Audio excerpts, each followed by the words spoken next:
প্রিয় শ্রোতা, আপনাদের সবাইকে আমন্ত্রণ জানাচ্ছি জীবন গল্পের আরো একটি আনকোরা এপিসোডে, এবং আমি আরজি কিবরিয়া রয়েছে আপনার সঙ্গে। ওকে, চলুন আমার গেস্টের সঙ্গে পর্যায়ে পরিচিত হই। আপনার নামটা প্রথমে বলেন। আমার নাম সাবিনা ইয়াসমিন। সাবিনা ইয়াসমিন, বয়স কত আপনার? আমার বয়স আমি সঠিক বলতে পারবো না, আনুমানিক 38-39 তো হবে। আপনার ছেলে বয়স কত? আমার ছেলের বয়স 98-তে আমার জন্ম ছেলের জন্ম হয়েছে। 98-তে হয়ে গেলে 20 বছর বয়স।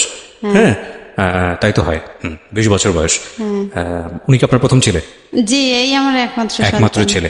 কত বছর বয়সে আপনার বিয়ে হয়েছিল মনে আছে? আমার বিয়ে হয়েছে তখন আমি 6 থেকে 7 উঠছি। 6 থেকে 7 উঠছেন, তার মানে আপনার বয়স তখন সর্বোচ্চ হলে 12 থেকে 13। তো 13 আর 20 তাহলে কত হলো? 33। কিন্তু আপনি বানিয়ে দিয়েছেন হচ্ছে 48। আপনার বয়স বেশি না, আপনার বয়স বেশি না, আসলে 35 থেকে 36 বছর সর্বোচ্চ যদি হয়। ওকে, সাবিনা বেগম আজকে জীবন গল্প বলতে এসেছেন এবং তার সঙ্গে তার ছেলে আছে, 20 বছরের ছেলে। বলেন আপনি আপনার গল্প কি, আমরা শুনতে চাই। প্রথমে আমি কিবরিয়া ভাইকে সালাম জানাই। জি, আমি কিবরিয়া ভাই, ওয়ালাইকুম আসসালাম। আমার অনেক 5-6 বছরের আশা যে আমি একটা অনুষ্ঠানে আসব, বা আপনার যে অন্য চ্যানেলে অনুষ্ঠান করছেন সেটা আমি সবসময় রেগুলার শুনতাম। আচ্ছা, কিন্তু আমি অনেক নাম্বার দিয়ে আমি দিছি, কিন্তু আমার ভাগ্য হয় না। আচ্ছা, তো সেদিন এই গত সপ্তাহে আমি দেওয়ার পরে আমি পাইলাম, তো আমার ভাগ্য, এখানে আসার ভাগ্য খুললো। তো আমার বাড়ি হচ্ছে বরিশালে, কাউইনা থানা। আর আমরা 10 ভাই বোন। বাবা মা নাই। বাবা কি করতেন? বাবা কৃষক ছিলেন। আমি 10 ভাই বোনের ছোট। তো আমার বাবা ছোটবেলায় মারা গেছে, আমার বাবার কথা মনে নেই। আচ্ছা। আর আমার মা ছিল, ওকে, আর ভাইয়েরা ছিল। তো ভাইয়েরা তো আমরা পিঠাপিঠি ভাই বোন, কেউ ইনকাম সোর্স ভালো ছিল না। আমার বাবার কিছু সম্পত্তি ছিল, এটুকুই যথেষ্ট। 10 ভাই বোনের মধ্যে আপনি ছোট সবার? হ্যাঁ, আমি সবার ছোট। আমি যখন 6 থেকে 7 উঠছি তখন আমার মেজো ভাইয়ের বউ, আমার ভাবি, তারই আত্মীয় আমার হাজবেন্ড। তো একদিন হঠাৎ করে আমার মাকে বলে যে ওকে বিয়ে দিলে ভালো ছেলে আছে। তো কোথায় ছেলে? আমারই ভাই, ঢাকাতে বাড়ি টাড়ি আছে, এরকমের অবস্থা শান্তি ভালো। ও তো একটু চলাফেরা স্টাইলিস্ট করে, তাহলে ও ঢাকাতে মানাই থাকতে পারবে, ও ভালো হবে। ঢাকায় বাড়ি আছে এটা বল? হ্যাঁ, আচ্ছা, ঢাকাতে বাড়ি আছে। তো এরপরে আমার ভাইয়েরা বলল যে ঠিক আছে, বিয়ে তো দিতে হবে, ঠিক আছে, যদি ভালো ছেলে হয় তাহলে দেখেন, আপনার ননদ আর আমাদেরও বোন, তো ভালো হইলে দেখেন। আপনার যেহেতু আপনার জানাশোনা, আপনার মামাতো ভাই, তো আপনার চিনে পরিচয়। জি। বলছে হ্যাঁ ভালো, কিন্তু 2 ভাই আর 5 বোন, 1 বোন মারা গেছে, 4 বোন আছে, এ বড় ছেলে। আর বাবাও ভালো চাকরি করে, এয়ারপোর্টে চাকরি করে। তো এরপরে দেখাশোনা 1 সপ্তাহের ভিতরে আমাদের বিয়ে হয়। আচ্ছা, 1 সপ্তাহের ভিতরেই আমাকে এক শুক্রবার দেখতে যায়, পরের শুক্রবারে আমাকে বিয়ে হয়ে নিয়ে আসে, ঢাকাতেই নিয়ে আসে। তো যখন আমার বিয়ে হয়েছে তখন আমার মা ভালোই অনুষ্ঠান করে আমার মার সাধ্য সামর্থ্য যতটুকু হয়েছে দিছে। তো এদিকে আমার হাজবেন্ড কিছু করতো না, সে বেকার ছিল। আচ্ছা। তো আমাদের বিয়েটা হয়েছে এইভাবে যে আমার ননদের হাজবেন্ড এবং আমার ফুফাতো দেবর, তাকে দেখাইয়া বিয়েটা হয়েছে যে এই ছেলে আর এই কোম্পানিতে চাকরি করে। তখন চিটরা একটা লোশন কোম্পানির ছিল, এখন আছে কিনা বলতে পারি না। তো বলছে এখানে চাকরি করে। তো আমার ভাইয়েরা যখন দেখতে আসছে, ছেলে দেখায় নাই, বলছে ও অফিসে চলে গেছে, ও তো নাই। তো এইভাবে ঘুরে ফিরে আইসা পড়ছে। তো আমার ভাবির উপরে ডিমান্ড করিয়া যে তাহলে তার যখন মামাতো ভাই তো ভালো, আমার তো বাবা নাই, ভাইরাও অতটা ইয়া করে না। তো এভাবে করে বিয়ে হলো। তো এরপরে দেখি কি যে সে বেকার, সে কিছু করে না। ওই অফিসেই যদি একজন ড্রাইভারের দরকার হয় তখন আর কি তারে আমার ওই ননদের হাজবেন্ড ডাকে। ওই অফিসে আমার ননদের হাজবেন্ড কাজ করে, তো সে ডাইকে নিত যখন আর কি লোকের দরকার হইতে এসটা।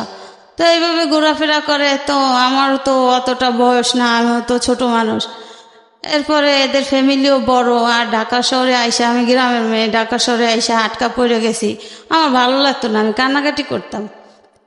এরপরে আমাকে একবারে সে প্রথম থেকে 10 দিন পরে নিতে হয়, যে ঢাকা শহরে বিয়ে হয়েছে, এত দূরে সবাই যাব, একটা খরচের ব্যাপার স্যাপার, তো কয়েকদিন থাকুক, এরপরে নিতে আসি। তো আমার যখন নতুন অবস্থায় আমার কেমন জানি তাদের ভালো লাগতো না, এবং আমার হাজবেন্ডেরও তার মা যেটা বলতো সেটাই, মার কথা মতো। তো আমি যে তার নতুন বউ, আমার সাথে যে কিভাবে একটা আচরণ করা, কিভাবে একটা ওটা তার ভিতরে নাই। আচ্ছা। তো আমি না তখনই দেশে যেয়ে খুব কান্নাকাটি করতাম, কিন্তু কাউকে কিছু বলতাম না। তো কান্নাকাটি করতাম যে আমার এত দূরে বিয়ে দিছে, কেমন জানি লোকটা, তো ভালো লাগে না আমার। তো আমার মা ওটা কেয়ার করতো যে আমি তো সবার ছোট, তাহলে আমি এত কান্নাকাটি কেন করি।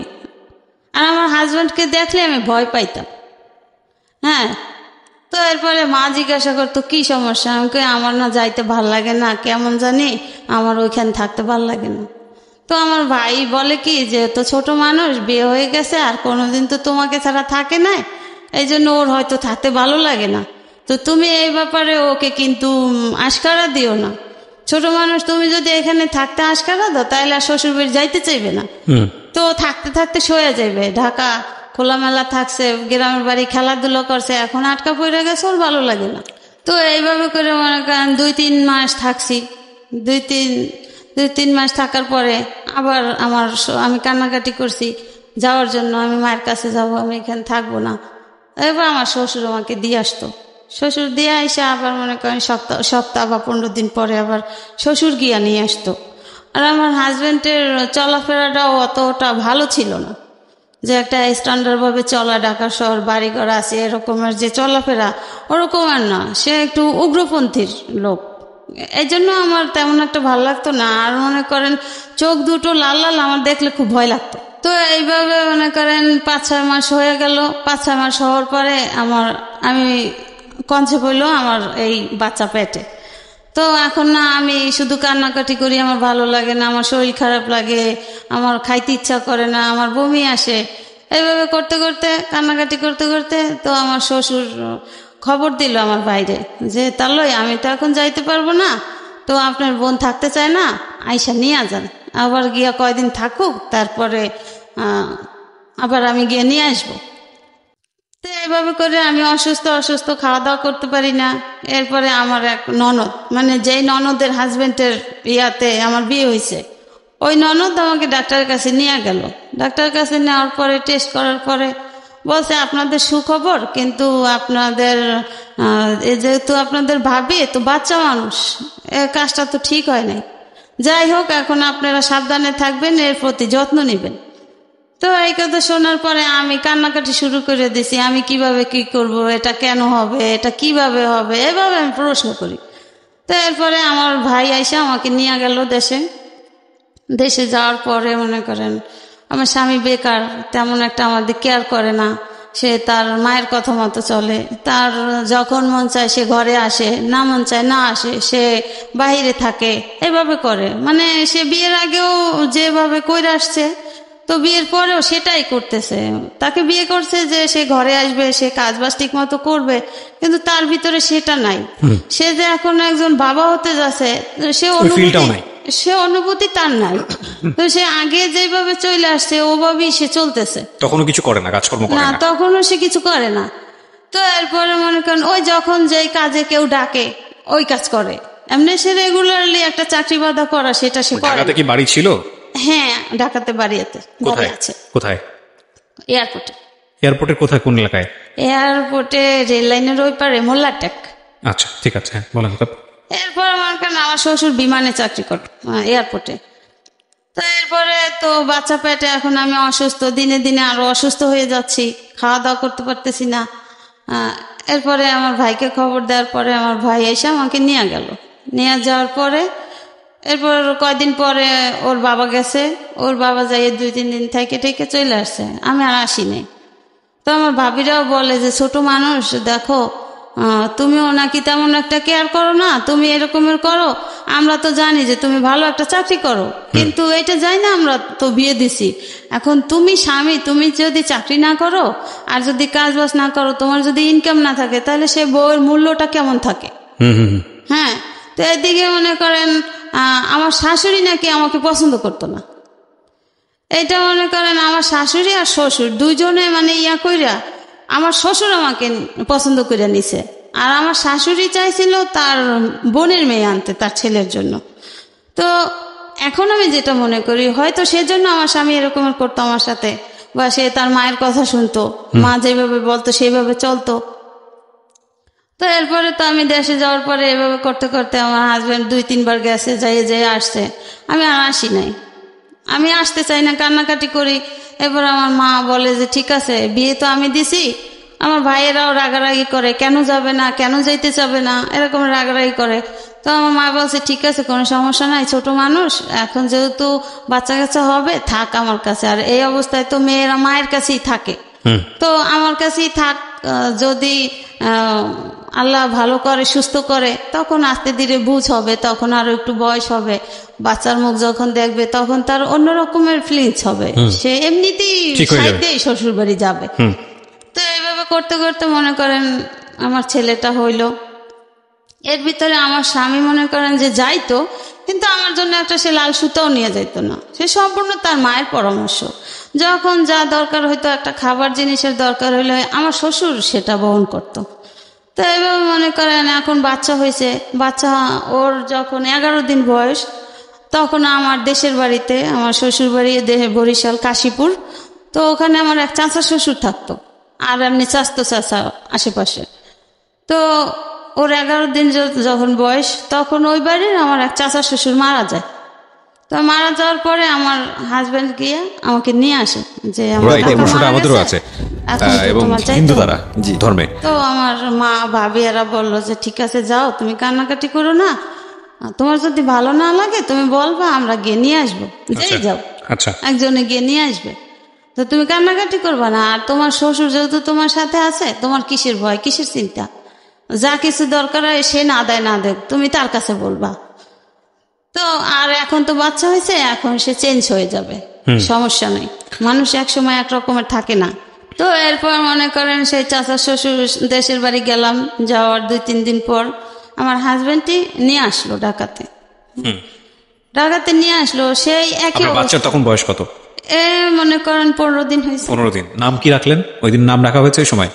হ্যাঁ, ওর জন্মের সাথে সাথে যখন আমার ভাইয়া ফোন কইরা বলছে, তারপরে ওর বাবা, ওর দাদা, ওর চাচাতো দাদা, তারা গেছে, তারাই নাম রাখা আসছে। আমার দাদি, আমার শাশুড়ি নাকি ওর দাদি নাম রাখছে তানভীর হোসেন। তানভীর হোসেন, হ্যাঁ। আর আমার আম্মা রাখছে, ওর জন্ম হয়েছে রবিবার, এই জন্য ওর নাম রাখছে রবি। রবি, ঠিক আছে। আমার আম্মা রাখছে রবি। জি, তারপর এরপরে তো আসলাম, আসার পরে ওই সেই একই অবস্থা।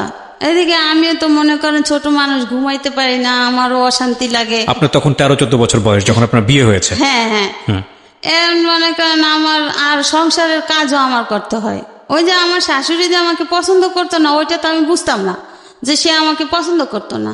তা আমাকে আনার পরে আমার শ্বশুর বলছিল যে তো আমার আরো কয়টা মেয়ে, 4টে মেয়ে আছে, আর তুমি একটা মেয়ে, আমার মেয়েদের থেকে তোমার বয়স কম, তুমি হয়তো সম্পর্কে বড় ভাবি, কিন্তু তোমার বয়স কম, আমি সেটা মানি। আপনি ওখানে গিয়ে রান্না বান্না করে ঘর সংসার করতেন? হ্যাঁ। কতজন মানুষের রান্না বান্না করতে হতো ওখানে? মনে করেন আমার 4টা ননদ, তারপর ননদের হাজবেন্ড, তারপরে বড় ননদের 2টা বাচ্চা, সব মিলে কতজন?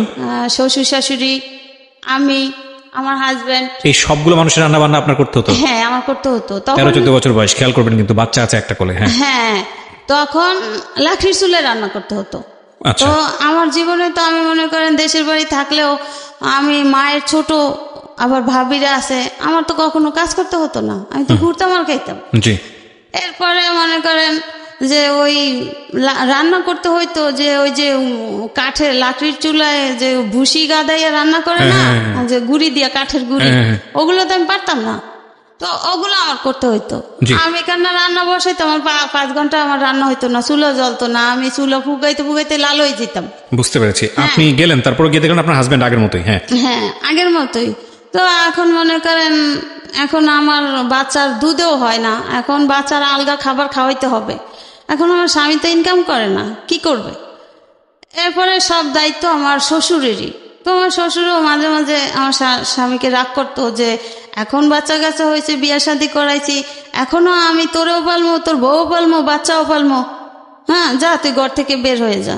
এগুলো করতো আমার, হ্যাঁ শ্বশুর বলতো, এগুলো করতো আমার শাশুড়ির উপরে রাগ কইরা, যে তোকে ভালো বানানোর জন্য বিয়ে করছি, তোর মায়ের এগেনস্টে যাইয়া তোর মা যেটা চাইছে আমি সেটা করতে দেই নাই, তোর ভালোর জন্য, হ্যাঁ, আর তুই এখনো সেইটাই করো।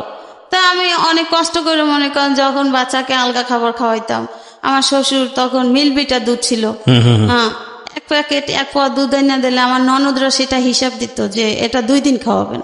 1 পোয়া দুধ? 1 পোয়া দুধ ছোট বাচ্চাকে? হ্যাঁ, 2 দিন খাওয়াবেন। 1 পোয়া দুধ বেশি খাওয়ানো লাগে না, সুজি হয়। এরপর মনে করেন আমার স্বামীর কামাই না, সে ওই অবস্থায় চলতেছে যে তার যে একটা বাচ্চা হয়েছে, বাচ্চা চালাইতে হবে, তার ওরকমের কোনো ফ্লেন্স নাই। তার মা যেটা বলে, মা যদি বলে যে তুই এনে বসে থাক, সে বসে থাকবে। এরপরে এভাবে চলতে চলতে তো বাচ্চার বছরখানে হইতেছে, তো বাচ্চার তো খাবার আরো বাড়তেছে, বড় হইতেছে, আরো বাড়তেছে, আমার বুকের দুধে হয় না। এরপর আমি কি করতাম, মাঝে মাঝে আমার মেজো ননদের আবার ছোট মেয়ে আছে, ওর বয়স তখন 6 মাস, 1 বছর হয়ে গেছে, আমি যে 6 মাসের পাইছি, তো ওই বাচ্চারা যে সুজি খাওয়াইতো, আমি মাঝে মাঝে ওর সুজি যে খাওয়াইয়া বাচ্চা থাকতো, ওগুলো আইনা পানি গরম করিয়া মিলাইয়া পাতলা করিয়া খাওয়াইতাম। আবার মাঝে মাঝে ভাত রান্না করিয়া ভাতের মার খাওয়াইতাম। এইভাবে করতে করতে মনে করেন সে ওই যে কোম্পানিতে মাঝে মাঝে গিয়ে চাকরি করতো, ওই কোম্পানি থেকে বিদেশে লোক নিবে। আচ্ছা, বিদেশে লোক নিবে, এখন সেও ইন্টারভিউ দিছে। আমার সেই ননদের হাজবেন্ড দেওয়াইছে যে তুই তোর ভালো ড্রাইভিং করতে পারো, তাহলে তুই ইন্টারভিউ দেখ। তো বিদেশে যখন পাঠায়, এখন সেই ইন্টারভিউ দিল, সে ড্রাইভিং এ পাশ করলো। পাশ করার পরে এখন সে বাহিরে যাবে, এখন তো টাকা পয়সার দরকার। এরপরে আমার মার কাছে গিয়া বলল যে আমি তো বেকার, কিছু করি না, তো আপনার মেয়ে তো কত কথাই শুনে, আমার মা বোনরা বলে, তো কিছু টাকা দিলে আমি বাহিরে যাব। এটা কাকে বললো? আমার মাকে। আচ্ছা। এরপরে আমার মা বলে যে তোমার কত টাকা লাগবে, যেহেতু তুমি কোম্পানি থেকে যাচ্ছ, তো খরচটা বেশি লাগার কথা না। হ্যাঁ, কোম্পানি বহন করবে, তো কি রকমের টাকা লাগবে? যে আমার ইয়া করতে, পাসপোর্ট টাসপোর্ট করতে লাগবে, আর কিছু কাপড় চোপড় নিতে লাগবে, হ্যাঁ, লাখানি টাকা হলে হবে। তা এরপরে আমার মা কি করলো, আমার মা জমি বিক্রি করে তার 1 লাখ টাকা দিল। আচ্ছা, সেই কত সালের দিকে এটা? 99 সনে। ওরে বাবা, ওই সময় 1 লক্ষ টাকা লাগবে? হ্যাঁ। কোন দেশে যাচ্ছে? কাতারে? না, তাহলে কুয়েতে। আচ্ছা।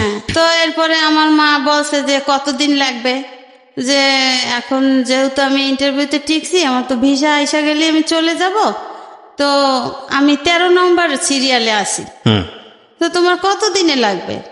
যেহেতু আমার এই পরিস্থিতি, আমার স্বামী কিছু করে না, আমার 1 পোয়া দুধ আমার সন্তানকে 2 দিন খাওয়াইতে হয়, তাহলে আমি কষ্টে আছি না, আরো তো কান্নাকাটি করি, থাকতে চাই না। এরপরে আমার মা বলে ঠিক আছে, তোমার ব্যবস্থা হয়ে যাবে, তুমি ওদিক দিয়ে ব্যবস্থা করো। ওই সময় বাবা বেঁচে নাই? না, আমার বাবা তো আমি বলতে গেলে দেখি নাই। হ্যাঁ। এরপরে আমার মা জমি বিক্রি করে, তারপরে আমার মামা একজন সৌদি ছিল বাহিরে, তার কাছ থেকে এভাবে করে 1 লাখ টাকা দিছে। ওকে, সে চলে গেছে কবে? বাচ্চার যেদিন 1 বছর বয়স, 18 তারিখে, সে অক্টোবরের 19 তারিখে সকালে তার ফ্লাইট, রাত্র 4টে উঠে সে চলে গেছে। এরপরে এখন আমার শাশুড়ি খুশি যে তার ছেলে নাই, এখন আমি একা। তো সে আমাকে অনেক নির্যাতন করত, কিন্তু আমার শাশুড়ি নিজে করতো না, সে করাইতো তার যে মেয়েরা আছে না, নাতিরা আছে না, ওদেরকে দিয়া। যেমন মনে করেন রান্না করতে গেলে সেখানে হিসাব করতো, কোনখানে কতটুকু কি খরচ করছি, বা মাছ মাংসের টুকরাটা পর্যন্ত ননদরা গয়না দিত, হিসাব করে দিত কয়জন লোক, এভাবে করতো। খাবারের সময় আমি ঠিকমতো খাবার পাইতাম না, এভাবে করতো। তো এই কেয়ারটা আমার শ্বশুর করতো। অনেক সময় দেখা যেত আমার শ্বশুর খাইতে বসলে সে তার খাবারটা আমার জন্য রেখে দিত, আর মেয়েদেরকে বলতো যে দেখ, ও তো সারাদিন কষ্ট করে, তোরা তো কেউ ওই কাছে থাকোস না, তো খাবার সময় একটু খেয়াল করে খাইস, ওর জন্য একটু রাখিস। আমি তো জানি যে তোর মা ওরে ভালোবাসে না, তোর মা ওরে কেয়ার করে না। যাও, কারণ যখন তোর ভাই নাই, তারপরেও তোর ভাই থাকতেও কিছু হয় নাই, এখন তারপরেও তোরা অন্তত পক্ষে নাতিটার জন্য একটু ভালোবাসিস। হ্যাঁ, সে তোদের একজন বংশধর, সে তোদের বংশ প্রদীপ, যে এই একটা ছেলে। তো আমার শ্বশুর এভাবে কেয়ার করতো, কিন্তু আমার শাশুড়ির দিনের দিন ওই অত্যাচারীর মাত্রাটা বেড়েই যায়, কমে আর না। এরপরে মনে করেন আমার স্বামী গেছে 2-1 মাসে, আর টাকা টুকা পাঠায় নাই, গেল। এরপরে টাকা টুকা পাঠাইলে তার বাবার নামে পাঠাইতো। আর যাওয়ার সময় তার মা বলে দিছে যে বউ যদি এখানে রাখতে চাও, বউ যদি এখানে থাকতে চায়, তাহলে আমি মা যেই কথা বলি সেই কথা কানে রেখে চললো, বউকে কখনো টাকা পয়সা দিব না, যা দরকার হয় আমি আছি, তোমার বাপ আছে। জি হ্যাঁ। তো কিবরিয়া ভাই আরেকটা কথা, যে বাচ্চা যখন হয়েছে, বাবা তো সন্তানকে কিছু দিতে পারে। তো প্রথম ঈদ বাচ্চা হওয়ার পরে তো আমি বলি কি যে তোমার ছেলে, তুমি কি কিছু দিবা না ছেলেকে? ঈদ আসছে, এখন কিছু বলে না, কিছু না বলে তো আমি তো তারা জ্বালাই রয়েছি যে কালকে ঈদ, তুমি আমার ছেলের জন্য কিছু আনলা না যে, কেন? এখন আমাকে বলে কি, একটা নিঃশ্বাস ফেলায় বলে যে তুমি যা বলো, আমি যদি তোমার ছেলেকে কিছু আইনা দিই তা ঘরে অশান্তি হবে, শান্তি হবে না। আমি তো অশান্তিতে আছি, আমার আর শান্তি কোথায়? তোমার সন্তানকে তুমি দিলে অশান্তি হবে, এইটা কেমন কথা? এটা কি মানে বিদেশ যাওয়ার পরে? বিদেশে যাওয়ার আগে। হ্যাঁ, যাওয়ার আগে। এরপরে সে একটা জামা নিয়ে আসছে, ওখানে কাছে মার্কেট, সন্ধ্যার পরে একটা জামা নিয়ে আসছে, যেমন কালকে সকালে ঈদ, আজকে সন্ধ্যার পরে একটা জামা নিয়ে আসছে। তারও মন চায় যে তার সন্তানকে একটু কিছু দেখ, কিন্তু মায়ের ভয়ে দিতে পারতেছে না। আচ্ছা। এখন ওই শার্টটা কিনে নিয়ে আসার পরে আমার শাশুড়ি দেখেই আইনা তার মায়ের হাতে দিছে, আম্মা আমি এইটা আনছি ওর জন্য, আমার ছেলের জন্য। তুই টাকা কোথায় পেয়েছ? তুই যে কাজ করো না, তুই টাকা কোথায় পেয়েছ? কার কাছ থেকে ধার করছো? ধার করে আনো আর যা করো, আমি কিন্তু দিতে পারবো না, আমার কাছে জানি কেউ আসে না, এইভাবে কথা।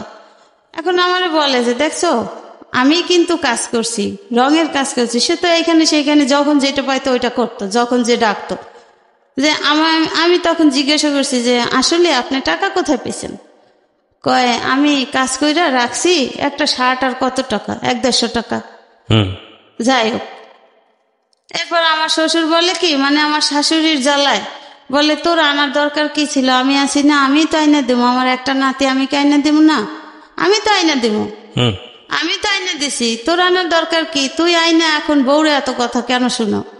হ্যাঁ, সে আর কিছু বলে নাই। সে আমাকে বলে দেখো, এই আমার মায়ের কথাগুলো তোমার জন্য শুনছি, তুমি চিল্লাচিল্লি করছো বিদে আমি শার্টটা আইনা দিছি, দেখছো যে আমি শার্টটা আইনা, আমার সন্তান, আমি শার্টটা আইনা দিয়ে আমার কত অপরাধ হয়েছে। তো কিবরিয়া ভাই, এই যে বিয়ের যে 2-3 বছর হয়ে গেছে, বা যতদিনই হোক বয়স, আমার স্বামী কিন্তু আমাকে একটা সুতাও কিনে দিত না। হ্যাঁ, এরপরে তো গেছে, এখন তার ভিসা আসছে, সে গেছে বাইরে, সে কখনো আমাকে টাকা দিত না। তার মা যদি বলতো যে হ্যাঁ টাকা লাগবে, টাকা দাও, তাহলে টাকা দিত তার বাবার কাছে, তার বাবা আইনা তার মাকে দিত, তার মা যখন যা লাগতো যেতটুকু পরিমাণ তার কমে সময়টা ওভার করে কিনা দিত, এইভাবে চলতো। আর ওর দাদা মনে করেন মাঝে মাঝে চুপি চুপি দুধ টুধ আইনা দিত, তাদের দেখাইয়া দিত। সে বুঝতো যে এতে তো হয় না, যেভাবে আমার স্ত্রী মেয়েরা হিসাব করে, তো ও কোথায় যাবে, তো সে আইনা দিত। এভাবে করে মনে করেন ছেলে আস্তে আস্তে বড় হইল। সেই যে 99-তে গেছে, অক্টোবরের 19 তারিখে, সে 3 সালে আসছে। 3 সালে আসছে, সে ওইখানে গেছে আপনার ক্যাপিটিসিটি কোম্পানিতে। তো বেতন টেতন যা পাইতো সে নিজে চলতো, আর কিছু কিছু পাঠাইতো বাবার কাছে। আমার কোনো অ্যাকাউন্ট ছিল না, সে আজও পর্যন্ত কোনো অ্যাকাউন্ট আমার নামে করে নাই কখনো। তো ওই টাকা মায়ের কাছে পাঠাইতো। এদিকে মনে করেন আমার বাচ্চার বয়স 5-6 বছর হয়ে গেছে, সে ওই যে 3 সালে গেছে আর আসে নাই। 3 সালে গেছে, 3 সালে যখন আসছে, আসার পরে মনে করেন সে যেদিন আসছে তখন তো বাচ্চা ছোট, 2-2.5 বছরের। তখন ওই ওর ফুফাতো ভাই বোন ওর বাবাকে মামা ডাকতো, ও মামা ডাকতো। ওর যে বাবা, ও তো আর সেটা বুঝতো না। ওরে বললো ওই যে সবাই মামা ডাকে, ওই যে আপুরা ভাইয়ারা মামা ডাকে, আমারও মামা। ঠিক আছে, তুমি যদি মামা ডাকে ভালো মনে করো ডাকো, যখন বুঝবা তখন বাবা ডাকবা। এরপরে কি স্যার, আমার স্বামী 3 সালে আসরে আজানের পরে আসছে, সন্ধ্যার আগে আগে। মানে বিদেশ থেকে? হ্যাঁ। কত বছর পরে? ওই যে 99 থেকে 4 বছর পর, আর 3 সালে আসছে। তো আসার পর ওই 3 সালে আর কি বাড়ি করতেছে। আমার স্বামীরও কিছু টাকা হয়েছে, আমার দেবরও বাহি থাকে, তারও টাকা আছে, আবার আমার শ্বশুর 2000 সালে পেনশন পাইছে। এই টাকা মিলে এখন বাড়ি করতেছে, যে ব্যাংকে থাকলে তো খরচ হইবে আস্তে আস্তে, তার সাথে বাড়ি করলে এটার ইনকাম দিয়ে চলা যাবে। তো এইভাবে 3 বাপুতে মিলে জিলা বাড়ি করতেছে। তখন ওর বাবা এসে 3 তলার ছাদ দিছে।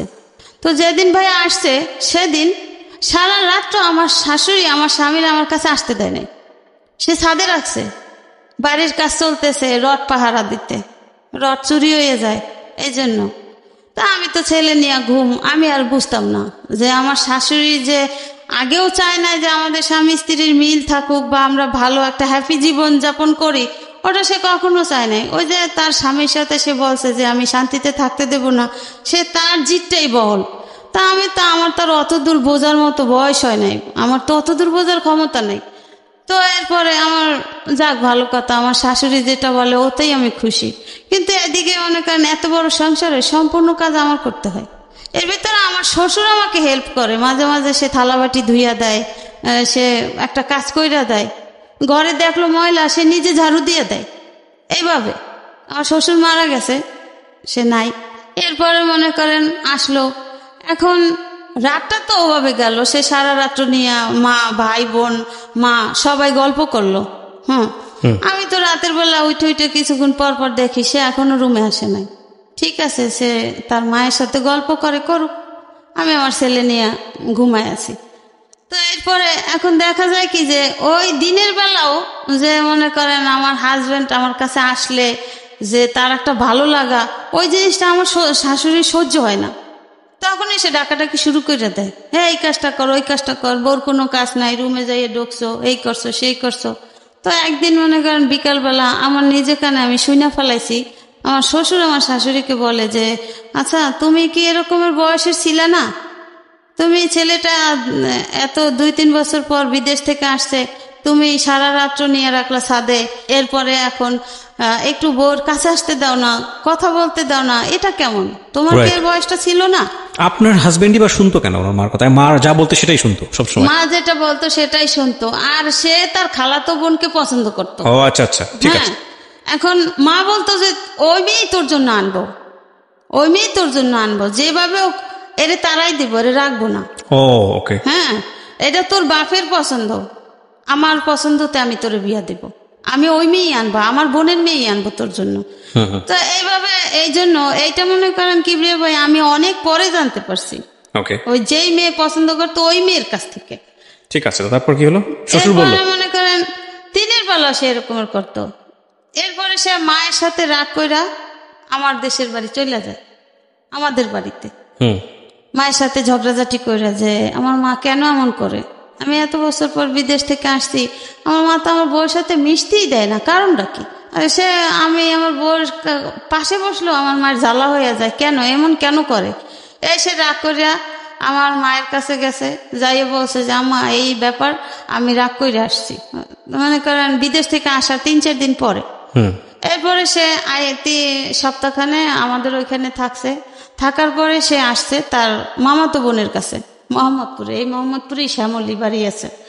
তো ওখানে আসছে, আসার পরে আমার এই মামাতো ননদের কাছে নালিশ করছে যে এই ঘটনা আমার আম্মা এই করে।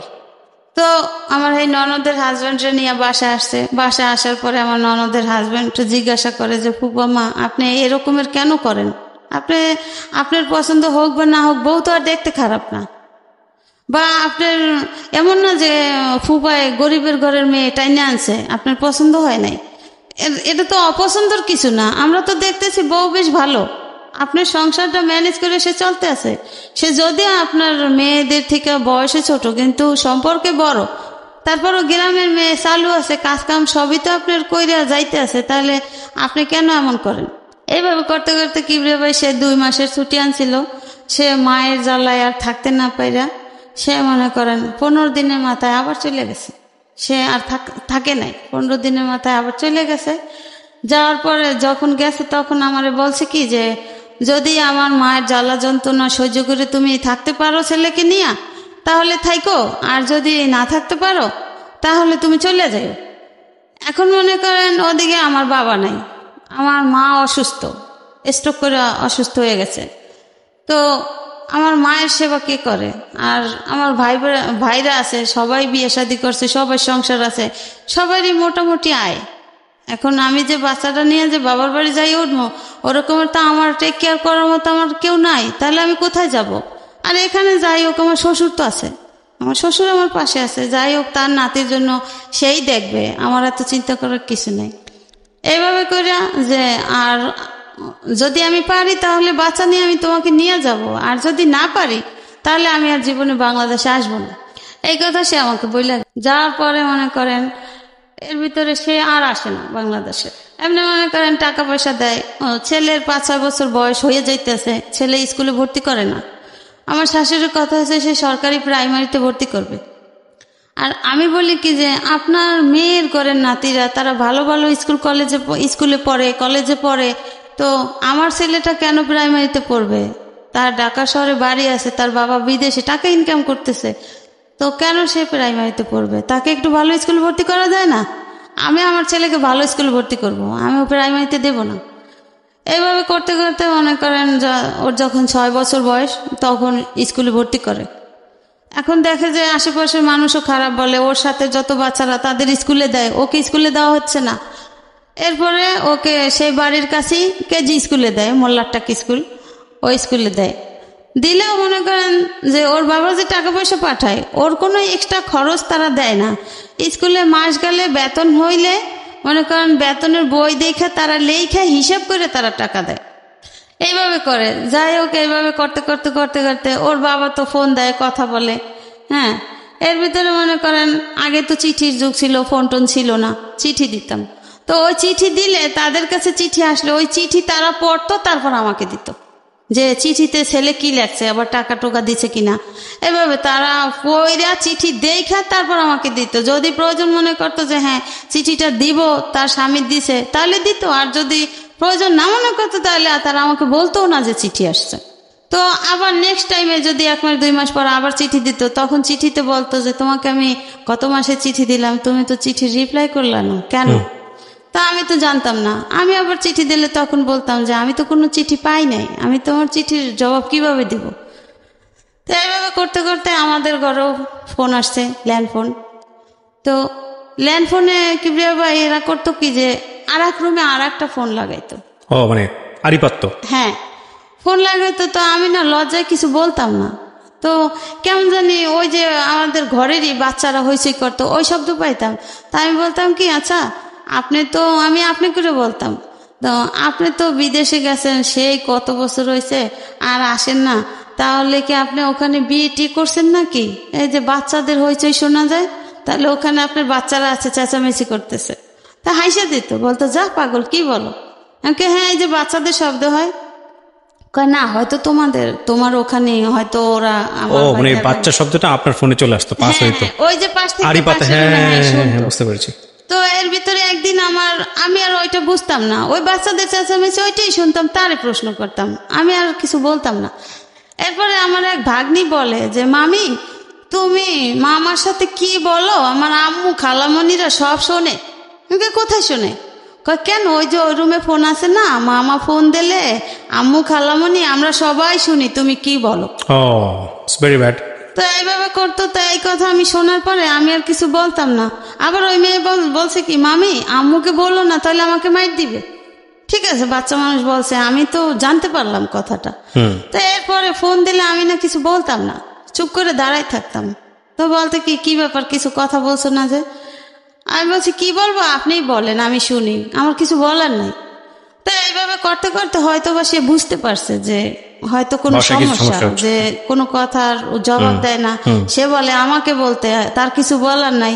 আমি ওই যতদিন চিঠি দিতাম ওই চিঠিতে বলতাম, কিছু কিছু বলতাম যে এই সমস্যা, সবসময় তো মানুষ একরকমের থাকে না, তো চেঞ্জ হওয়া তো দরকার, ছেলের দিক তো কেয়ার করা উচিত। আমি আর কত কথা শুনবো? আমি আর তোমার ঘরের কাজের লোকের মতো কাজ আমি কতদিন করব? আমি তো তোমার স্ত্রী, আমার তো একটা সম্মান আছে, তোমার বাড়ি আছে, ঘর আছে, টাকা আছে, পয়সা আছে, আমি কেন এমন থাকবো? আমাকে তো তোমার এইভাবে রাখা উচিত না। আমি চিঠিতে এইভাবে বলতাম, কিন্তু ফোনে আর কিছু বলতাম না।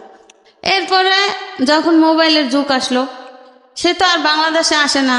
তো তার বাবা সবসময় বলতো যে তুমি আসো না কেন, আসো, বিয়ে শাদী করে গেছো, একটা বাচ্চা আছে, বাচ্চাও তো দেখার দরকার আছে, বা বউ রাইখা গেছো, এভাবে কি মানুষ বিদেশে থাকে? আসো, আইসা বেড়াই যাও, ঘুরে যাও, ছেলেকে দেখে যাও। হ্যাঁ, এভাবে বলতো। আর আমার শাশুড়ি ফোনে কথা বললে বলতো কি, তুই বাংলাদেশে আসবি না, তোর ওখানে কি কোনো কিছুর অভাব আছে? তুই বাংলাদেশে এসে কি করবি? তোর বাংলাদেশে আসার দরকার নাই, তোর বউ বাচ্চা ভালো আছে, আমি আছি না, তোর বাপে আছে না, তোর আসার দরকার নেই। তো এইভাবে করতে করতে সে 8-9 বছর হয়ে গেছে, সে বাংলাদেশে আসে না। 8-9 বছর? হ্যাঁ, যখনই আমি বলি কি ব্যাপার, তোমার ছেলে বড় হয়েছে, তো তুমি কবে আসবা বাংলাদেশে? তো এভাবে কি এক ছেলেই থাকবে? এটার কি কোনো ভরসা? দেখতে কি ইচ্ছা করে না? এটা কেমন জীবন? আমি এইভাবে বলতাম, বলতে হ্যাঁ আসবো আসবো, এই বছর না, আগামী বছর আসবো। আর যখন ওর মার সাথে ওর বাবা বলতো আসতে, কিন্তু ওর মা বলতো আসার দরকার নেই, আসবি না তুই, আমি তোরে বলছি তুই আসবি না। তার মানে এইভাবে থাকতে থাকতে বউ এক সময় চলে যাবে, বউ থাকবে না। ওকে, আমার শাশুড়ির চিন্তাধারা এটা। তো আমার চিন্তা হয়েছে যে আমার তো ছেলে আছে, আমি আমার সন্তান ফেলাই কোথায় যাব? আর আমার বাবার বাড়ি তো বাবা মাও অসুস্থ, বাবা নাই, আমি কার কাছে যাব? ভাবিদের কথা কেন শুনবো? তার সাথে বরং স্বামীর বাড়ি আছি, ভালোই আছি, সবাই জানে আমি ঢাকা শহরে ভালোই আছি, কিন্তু আমার ফ্যামিলিগত কিভাবে আছি, আমার অন্তরে কতটা সুখ আছে, সেটা তো আমি অন্তর জানে আর আল্লাহ জানে। তো এইভাবে করতে করতে মনে করেন এই দেখে যে আমি ফোনে কথা বলতে পারি না, ফোনে কথা বলি না। এরপরে সে আমাকে একটা মোবাইল দিবে, মোবাইলের যুগ যখন আসছে। এরপরে এখন ওর মা বলে কি যে না, মোবাইল দিবি না, তুই মোবাইল দিবি আর তুই ওই ফোনে টাকা খরচ করে বল লাগে হারা রাত দিন কথা বলবি, বল লাগে কথা বলার দরকার নেই, কি কথা বলবি, ফোনে কথা বলো না। তাহলে সে বলে কি যে ও তো ফোনে কোনো কথাই বলে না, তাই আমি কি করবো? ওর সাথে তো আমার কথা বলতে ইচ্ছা করে, আমার ছেলের সাথে তো আমার কথা বলতে ইচ্ছা করে।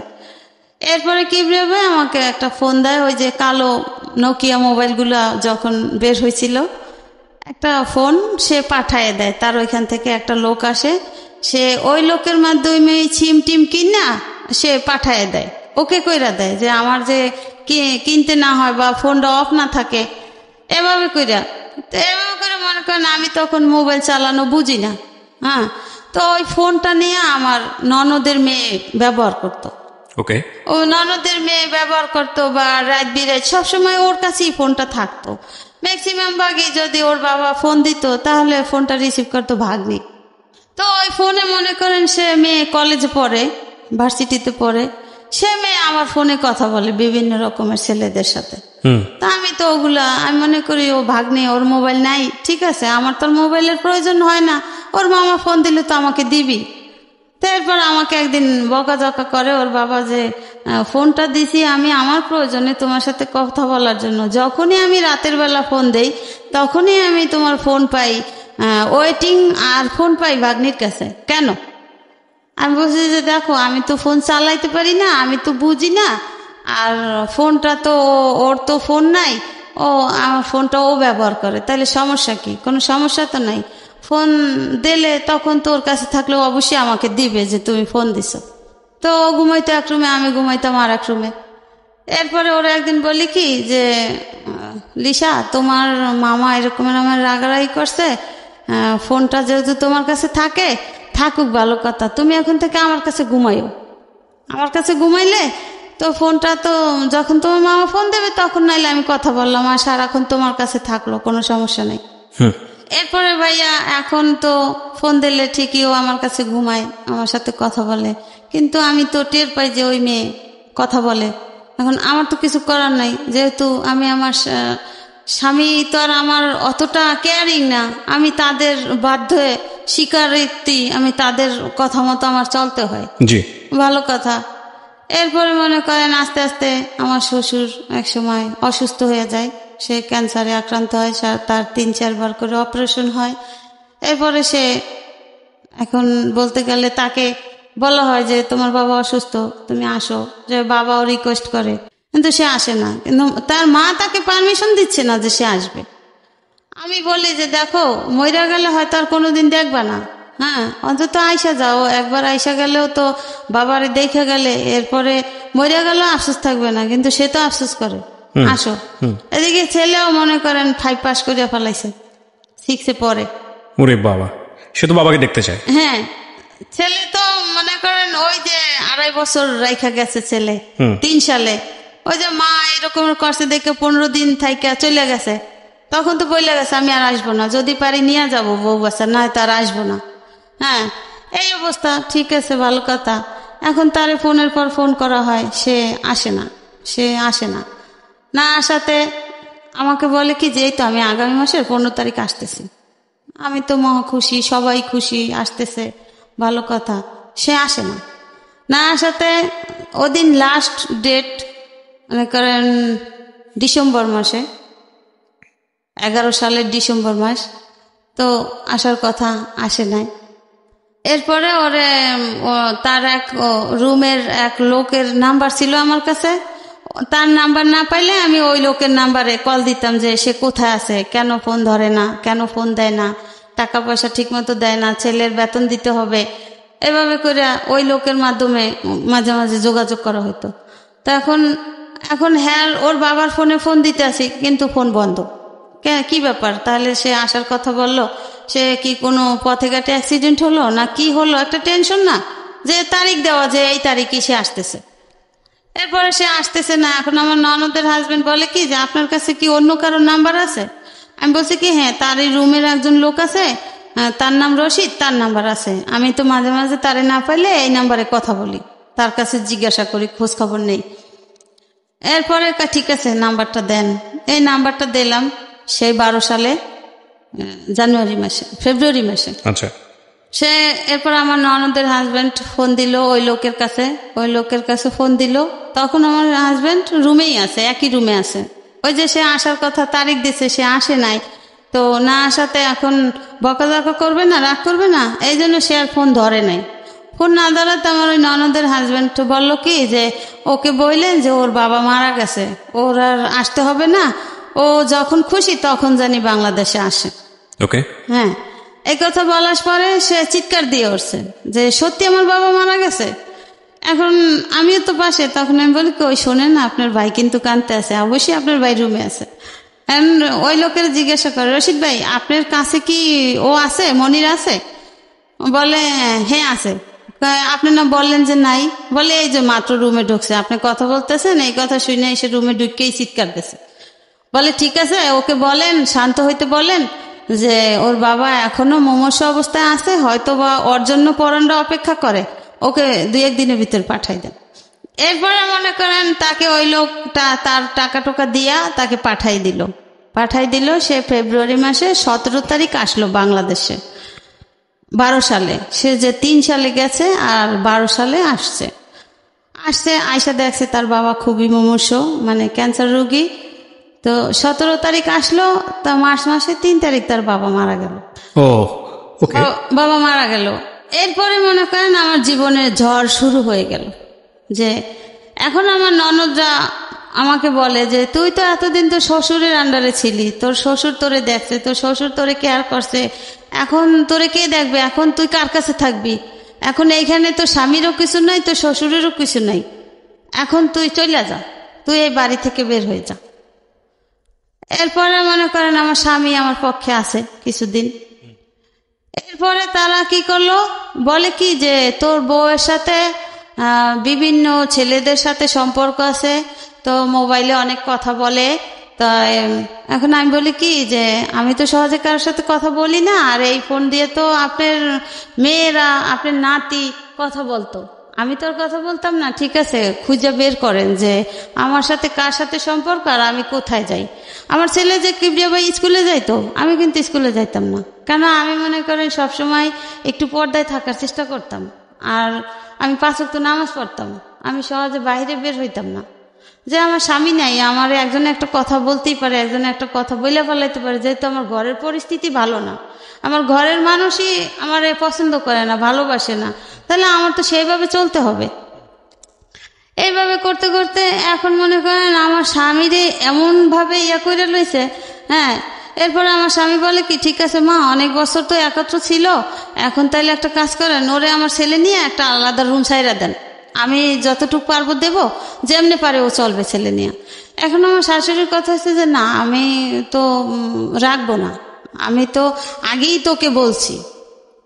আর আগেই তার নাকি একটা প্ল্যান ছিল যে যেহেতু আমার বাচ্চা হয়ে গেছে, এখন আমার বাচ্চাটা একটু বড় হোক, বড় হওয়ার পরে আমাকে তার ছেলের কাছ থেকে বিদায় করে দিবে।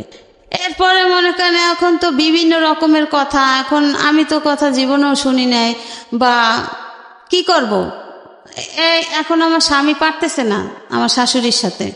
এখন আমার স্বামী বলে কি ঠিক আছে মা, তাহলে আমি তো বাড়িঘর করতে টাকা দিছি, তাহলে আমার কিছু টাকা দেন, আমি দেশের বাড়ি ঘর করে ওরে দেশের বাড়ি রাখি। না, তা হবেই না, তা হবে না, তাকে বিদায় করা চাই। এখন কি করলো, দেখে যে না আমার স্বামীও মোটামুটি আমার পক্ষে আছে। এরপরে আমি বলি কি দেখো, ছেলে তো বড় হয়েছে, এখন ছেলে তো আর অবুঝ না, হ্যাঁ ছেলেও বোঝে, তোমার ছেলেকে জিজ্ঞাসা করো বা তোমার যে আত্মীয় স্বজন আছে, আশেপাশের লোক আছে, হ্যাঁ তুমি তাদের সবার কাছ থেকে খোঁজ খবর নাও আমি কোথাও গেছি কিনা। এরপরে মনে করেন এখন কোনো কিছু না পাইয়া আমার এক বোন আছে সায়দাবাদ, মাঝে মাঝে আমার ননদদেরকে নিয়ে যাইতাম, আমার এই ছেলেকে নিয়ে যাইতাম। আমি একা কখনো যাইতাম না, বা বেশিরভাগই আমার শ্বশুর আমাকে দিয়ে আসতো, আর আবার সেই গিয়ে নিয়ে আসতো। এখন বলে কি যে ঠিক আছে, কোথাও কোনো ইয়া নাই, এর বোনের সাথে সম্পর্ক আছে, বোনের হাজবেন্ডের সাথে। আমার বোনের 2 মেয়ে কলেজে পড়ে, এখন আর এক বাচ্চা হয়েছে, এখন 3 বাচ্চা। তো এইভাবে করতে করতে কিভাবে যে কি হইল, এরপরে আমার স্বামী বাহিরে চলে গেল। আমি অসুস্থ, এই এত বাজে টেনশনে আমি অসুস্থ হয়ে গেছি।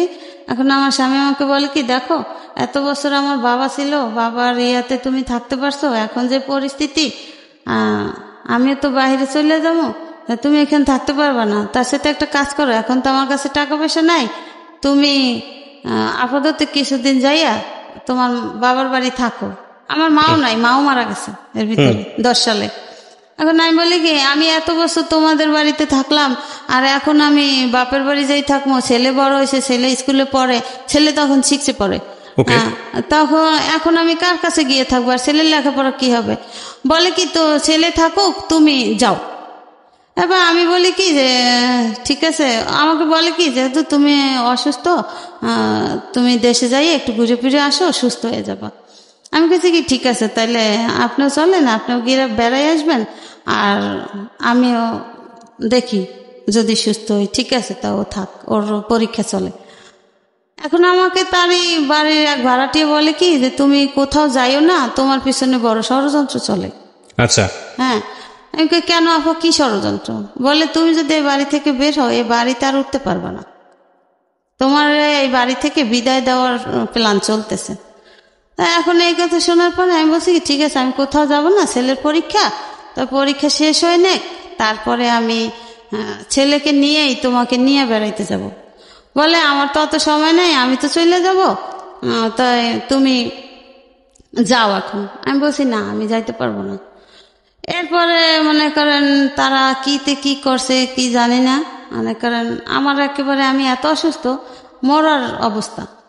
এখন আমার ভাইদেরকে ফোন দেয়, আপনার বোন অসুস্থ, আপনার বোনকে আইসা নেন। তা আমার ছেলের কাছে টাকা নাই, ওর বাবা মারা গেছে, ও হঠাৎ আইসা পড়ছে, হ্যাঁ তো এখন কি করবে?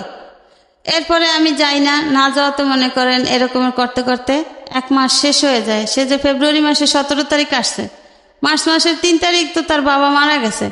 এই মার্চ মাসটা সে ছিল তো এইভাবে গন্ডগোলের ভিতরে। এরপরে একদিন মার্চ মাসের লাস্ট তারিখে আমি আর সে শুয়ে আছি, আমার শাশুড়ি গিয়া বলে কি এই ওঠ, আমার হাজব্যান্ডকে বলে এই ওঠ। এখন বলে কি কেন মা, কোথায় যাব? বলছে ওঠ এদিকে। গেছে অন্য রুমে ডাইকে নিয়ে, পাসপোর্টটা ছিল তার মায়ের হাতে।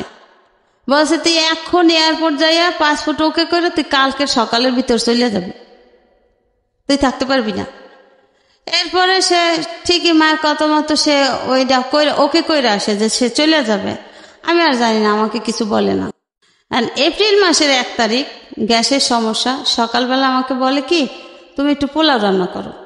আমি কই কি এখন তো গ্যাস নাই, তাহলে তুমি পোলাও খাবা, আরো আগে বলতা এখন তো গ্যাস নাই, তাহলে একটা কাজ করি দুপুর দিক দিয়ে তো গ্যাস আসবে, হ্যাঁ দুপুর দিক দিয়ে পোলাও রান্না করে তোমার খাওয়াবো। বলে তুমি ওই সময় পাবা না।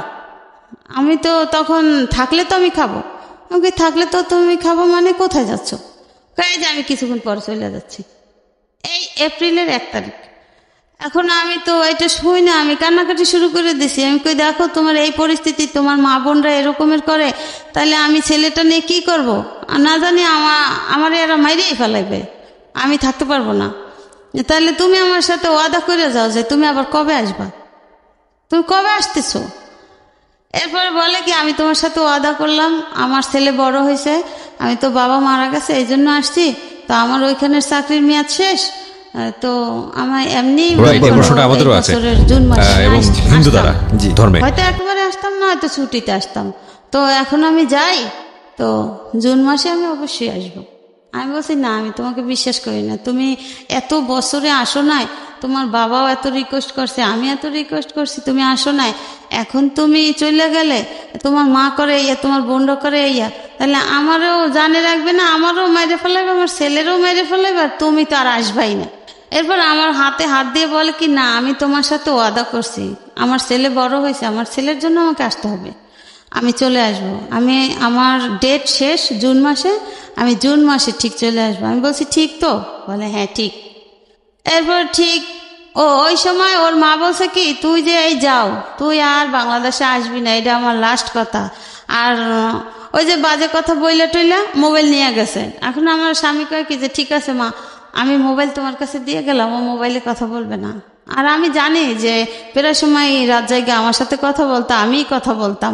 এখন তোমার যদি সমস্যা হয়, আর তুমি তো সেই শুরু থেকেই বলছো যে না ফোনে কথা বলা যাবে না, ফোন দিতে না করছো, এবং ঘরে যে ফোন, সেই ফোনেও তোমরা আমাকে কথা বলতে দিতা না, তাও তোমরা বাহির থেকে শুনতা। আমি একটা চিঠি দিলে সেই চিঠিটা তোমরা ওর কাছে পৌঁছাইতা না, সেটা তোমরা গোপন করতা। এরপরে মনে করেন সে আবার জুন মাসের 25 তারিখ সকালবেলা হঠাৎ আইসা পড়ে আসছে। আচ্ছা, আইসা পড়ছে, আইসা বলে কি আমি তোমার সাথে ওয়াদা করছি না, দেখছো আমি আসছি। আমার মা আমাকে যতই বলুক যে আসবি না, আমার ছেলে এখন বড় হয়েছে, আমার সংসার দরকার আছে। আইসা পড়ছে কিবরে ভাই। আসার পরে মনে করেন কয়েকটা দিন সে ভালো ছিল, আমাদের সম্পর্কটা ভালো ছিল। এরপরে যে কি দিয়া কি হয়েছে আমি বলতে পারি না। এরপরে আমার শাশুড়ি আমাকে দেশে নিয়ে দিয়ে আসছে। দিয়ে আসার পরে আমার স্বামী বলে কি ঠিক আছে তুমি কিছুদিন থাকো, আমি তো আসি। এরপর 2 মাসের মধ্যে সে আবার আমাকে দেশে রাইখা, কোনো খোঁজখবর নাই, কোনো খোঁজখবর নেয় না। ছেলে এদিকে ওরে রাইখা দিছে, ওরে রাইখা আমাকে নিয়ে গেছে যে অসুস্থ, সে দেশের বাড়ি হাঁটাচলা করে সুস্থ হবে, মানে মিথ্যা বাহানা।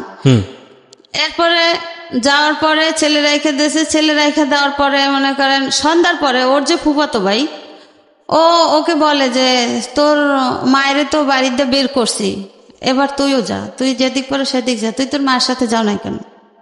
তো ওরে তো নেয় নাই। ওরে বলছে কি যে আমি ওকে বলছি বাবা তুমি থাকো, আমি কয়েকদিন পর আসবো, আমি তো দেখো অসুস্থ।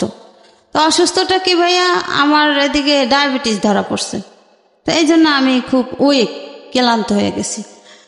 এরপরে দেশে থুই আসে সে কিছুদিন পরে, আগস্টে না জানি অক্টোবরে আমার দেশে দিয়ে আসে।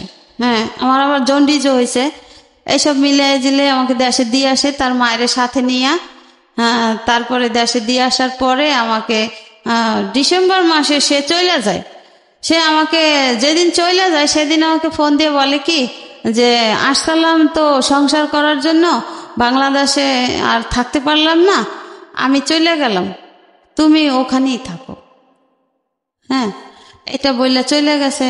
আর তার কোনো খোঁজখবর নাই, সে কোনো খোঁজখবর নেয় না, আর কোনো ছেলেও আমার কাছে আছে।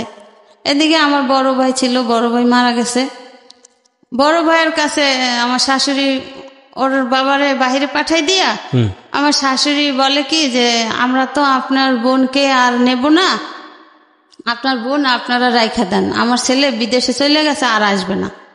হ্যাঁ, এটা বলার পরে আমার ভাবি বলে কি ঠিক আছে, যদি না নেন, যদি আপনাদের ছেলে আমার বোন নিয়ে সংসার না করে আমার ননদ দিয়ে, তাহলে তার আমরা জোর করে করাইতে পারবো না, তাহলে আপনাদের ছেলে আপনারা নিয়ে যান। বলে না, আমাদের ছেলেরও আমাদের দরকার নেই, ছেলেও ছেলের মায়ের কাছে থাকুক। এইভাবে তো মনে করেন এতদিন গেছে, এখন আমি সবার সাথে যোগাযোগ করি, আমার সাথে কেউ যোগাযোগ করে না। সবার ফোন দিলে ফোন কাইটা দেয়, বা তখন ঘরে টিএনটির লাইন আছে, ফোন দিলে ফোন ধরে না। এরপরে মনে করেন সে চলে যায়, এই কথা বলে, আর কোনো খোঁজ খবর নাই। আমার শাশুড়ি এই কথা বলে। হ্যাঁ, এবার ঠিক আছে, আমার ভাইরা বলে কি ঠিক আছে, তুই তো অসুস্থ, ঠিক আছে থাক, দেখি আবার বাংলাদেশে আসুক, কবে আসে। এরপরে তারা বলে কি, আমার শাশুড়ি আমার বড় ভাইকে ফোন করে বলে কি যে আমার ছেলে তো আপনার বোনকে নিয়ে সংসার করবে না, আপনি, আমার ছেলে ডিভোর্স দিয়ে দিয়েছে, আপনি আয়সা নিয়ে যান। তখন আপনার ছেলে কোন ক্লাসে পড়ে? আমার ছেলে তখন 6-এ প্রথম সেমিস্টার পরীক্ষা দিচ্ছে। আচ্ছা, সে 12 সালে। ওকে। হ্যাঁ, এরপরে মনে করেন আমার ভাই কয় এটা কি ধরনের কথা। এটা ফোন করে কে ফোন করে বলছে? আমার শাশুড়ি। শাশুড়ি ফোন করে বলছে? হ্যাঁ, ওর দাদি। ওকে। আর আমার স্বামী তো সেই ডিসেম্বর মাসের তারিখটা আমার মনে নাই, সে ফোন করে বলছে যে আসলাম থাকতে, আর থাকতে পারলাম না মা বোনের জ্বালায়, তুমি ওভাবে থাকো আর আমি চলে গেলাম, আমার জীবনে সুখ নেই। এই কথা বললে সে মনে হয় বাহিরে গিয়ে আমাকে ফোনটা দিছিল, বাংলাদেশে থেকে আর ফোন টোন দেয় নাই। তো এইভাবে গেছে, এভাবে করতে করতে এখন আমি শুনি কি যে আমার শাশুড়ি আমার স্বামীকে বিয়ে করাবে, মেয়ে দেখতেছে। ডিভোর্সটা হয়ে গেছে? না, এর ভিতরে আমি কোনো কাগজপত্র কিছুই পাই নাই। আচ্ছা। তো আমার এদিকে আমার এক খালাতো ভাসুর আছে, এই মিরপুরে বাড়ি, সে একজন লয়ার, তার সাথে আমি কথা বলছি, প্রায় সময় কথা বলছি ভাইয়া এই ব্যাপার, এখন আমি কি করতে পারি? বলছে দেখো, তোমার শ্বশুর পছন্দ করে আনছে, সে তো মারা গেছে, আর যেহেতু তোমার শাশুড়ি, এখন বাড়িটা হয়েছে তোমার শাশুড়ির, ঢাকার এই বাড়িটা আমার শাশুড়ির, এখন তোমার শাশুড়ি তোমাকে পছন্দ করে না, আর আমরা জানি যে আগেও তোমাকে পছন্দ করতো না, এখন তোমার উপরে অত্যাচারের মাত্রাটা খুবই বাইরে গেছে, এখন তোমার স্বামীও নাই, তুমি এখানে এসে কি করবা? হ্যাঁ, তার সাথে থাকো, দেখো কবে আসে বাংলাদেশে, ও আসলে তুমি আসতে পারো, কিন্তু এখন তোমার স্বামীও নাই, শ্বশুরও নাই, তুমি কার আশ্বাসে আসবা? কিন্তু সে তোমাকে রাখতে চায় না, তার ঘরে সে তোমাকে থাকতে দিবে না। এর ভিতরে একটা জটিল কথা রেখে গেছি ভাইয়া। কথা হয়েছে, আমার শাশুড়ি আমার সাথে একে তো আমাকে পছন্দ করতো না, ঠিক আছে, আরো মনে করেন আমার যে কয়েকটা ননদ আছে বড় বড়, হ্যাঁ, ওরা না মনে করেন বিভিন্ন রকমের ছেলেদের ঘরে আইনা আড্ডা দিত, তো ওগুলো আমি পছন্দ করতাম না, তাই আমার রুমে পর্যন্ত নিয়ে যাইতো। তো আমি একদিন আমার ননদদেরকে বলি কি যে দেখো, তোমরা যা করো ওই ড্রয়িং রুমে, অন্য রুমে করো, কিন্তু আমরা এই পরিবেশে বড় হই নাই, আর এগুলো আমার ভাল লাগে না, আমার বিছানায় কেউ আইসো না। আর শাশুড়িকে বলছি কি যে আম্মা, এগুলো তো আপনার মেয়ে, এদেরকে বিয়ে দিতে হবে, আর ওরা যা করে এগুলো আবার আমার শ্বশুর পছন্দ করতো না। কি রে ভাই, সত্যি কথা বলি, এখানে বসে কেউ মিথ্যা কথা বলতে পারবে না। তো এই কাজটা করতো গিয়ে আপনার এক স্কুলের যে ব্যাচেলার স্যাররা আছে না, ব্যাচেলার ভাড়া দিত, দোতলায় ব্যাচেলার ভাড়া দিত। তো রাতের বেলা তারা টিভি ড্রয়িং রুম আছে না, ওর রুমে বসে আড্ডা গল্প গুজব করতো। পরে মনে করেন তো এখন ওই ভাসুরের সাথে আমি এইভাবে আলাপ করছি, আলাপ করার পরে মনে করেন ভাসুর আমাকে এইভাবে বললো, ডিভোর্সের পরের ঘটনা, ডিভোর্সের আগের ঘটনা? না, আমি তো ডিভোর্স পাই নাই, এই ব্যাপারে তখন ডিভোর্স হয়ে গেছে অলরেডি? আমি তো জানি না, আজও পাই নাই ভাই। মানে এই ঘটনার পরেও আপনি এগুলো কন্টিনিউ করে গেছেন? ডিভোর্স আপনাকে জানাইছে আপনার ভাইকে? তো আপনার ভাই আপনাকে বলেনি যে এটা করেছে? না, ভাই বলছে যে তোর শাশুড়ি এই কথা বলছে, সে অন্য লোক দিয়ে আর কি, ওই যে যারা রায়বাড়ি করছে না, সেই রাইবারদের মাধ্যমে যে তাদেরকে বলেন আইসা বুঝা নিতে কাবিনের টাকা টোকা। আচ্ছা, তো আপনি কি করলেন এরপরে? তো এরপরে মনে করেন এখন আমি ওই উকিলের সাথে কথা বললাম, আমার ভাসুরের সাথে। সে বলছে যে দেখো, আপনার ভাসুর আপনার উকিল? আমার উকিল না, আমার এক খালাতো ভাসুর উকিল। মানে তার সাথে আমি আলাপ করছি এই কথা শোনার পরে যে ভাইয়া এরকমের শুনি, বলে তুমি লোকমুখে কথা শুনবা কেন? এটা তো যদি তারা এই কাজটা করে থাকে তাহলে তো সেটা তোমার কাছে যাবে।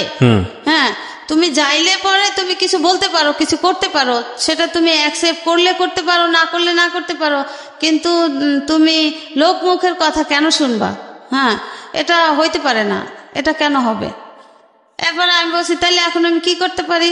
বলে দেখো তুমি ধৈর্য ধরো, তুমি এত বছর শ্বশুর বাড়ি স্বামী ছাড়া ছিল না, এখনো তুমি থাকো, যেহেতু বাপের বাড়ি দিয়ে আসছে থাকো, ভাই বেড়াদাররা তোর ফালাই দিবে না, থাকো, দেখো ও কবে আসে, তখন তুমি আইসো।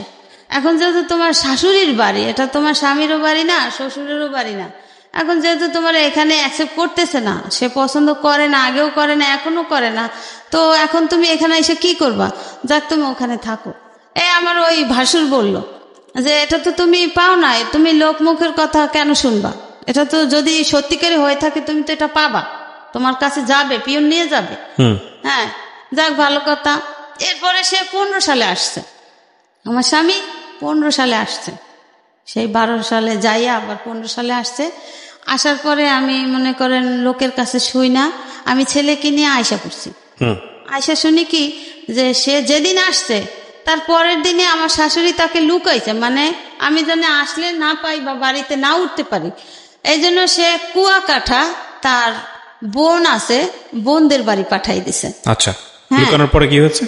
এরপরে আমি মনে করেন তাদেরই আত্মীয় স্বজনরা আমারে ফোন করে বলছে যে ও তো আসছে, ও এরকমের এইখানে আছে, তো যেহেতু তুমি ঢাকাতে যাইতে নিয়েও শুনলা যে নাই, তো তুমি তোমার স্বামীর কাছে যাইতে পারো, গিয়ে দেখো যে কি বলে।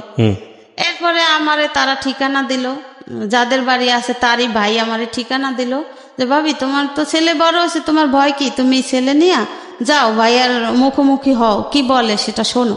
এরপরে ভাই আমি সেই কুয়াকাটা আমার এই ছেলে নিয়ে গেলাম। যাইয়ে দেখি কি যে সে শোয়া, সে ওইখানের এক আর্মিতে আগে চাকরি করতো, সে রিটায়ার্ড, ওই এক বুড়া আঙ্কেলকে নিয়ে গেলাম। নিয়ে যাওয়ার পরে আঙ্কেল জিজ্ঞাসা করলো যে তুমি কি এই মহিলাকে চিনো, তুমি কোথা থেকে আসছো? কয় আমার বাড়ি ঢাকা। বলে তাহলে তুমি কি এই ছেলেটা, এই মহিলা চিনো? কয় হ্যাঁ। কারা কারা? কয় আমার স্ত্রী সন্তান। আমার স্ত্রী সন্তান? কয় তোমার স্ত্রী সন্তান শিওর? কয় হ্যাঁ। কয় তাইলে তুমি স্ত্রী সন্তান তোমাকে খুঁজতে আসছে কেন, তুমি এখানে কেন? বলে আমি খালার বাসায় বেড়াইতে আসছি। হ্যাঁ, বলছে বেড়াইতে আসছো, তাহলে তোমার স্ত্রী সন্তান তোমাকে খোঁজে কেন? তা স্ত্রী সন্তান কোথায় থাকে? বলে সে তার বাবার বাড়ি থাকে। বলে তুমি কোথায় থাকো? বলে আমি তো বিদেশে ছিলাম, আমি আসছি, আমি আয়সা খালার বাড়িতে আসছি, খালা তো ভাইয়ের বাড়িতে আসছি, বেড়াইতে আসছি। বেড়াইতে আসছো, বউয়ের সাথে যোগাযোগ করো নাই? বলে যে না, আমার মা নিষেধ করছে। এটা কি মা ভক্তি নাকি কি বলবো এটাকে জানি না, মানে স্টুপিডিটির একটা সীমা থাকা উচিত। হ্যাঁ বলেন তারপর। এরপরে মনে করেন লুকাইয়া এরপরে ওইখানের লোকজন, ওই আর্মির যে ওই কাকা মনে করেন আরো লোকজন ডাকছে, বা ওই যে খালাতো ভাইয়ের বাসায় গেছে, মানে হেরা ভাই বোনা, ওরা ভাই বোনেরা সবাই বসছে। বসার পরে বলছে যে তুই এইভাবে লুকোচুরি কেন করো, তুই কি বউ রাখবি না রাখবি না? বলে কি যে না, আমি তো, আমার মায় তো আমার বিয়ে করাইবে, আমি তো এরে নিয়ে বাসায় উঠতে পারবো না, আমার মায় এরে নিয়ে বাসায় উঠতে দেবে না। তাহলে তো তুই কি করবি? ওই আর্মি কাকা জিজ্ঞেস, তাহলে তুমি কি করবা?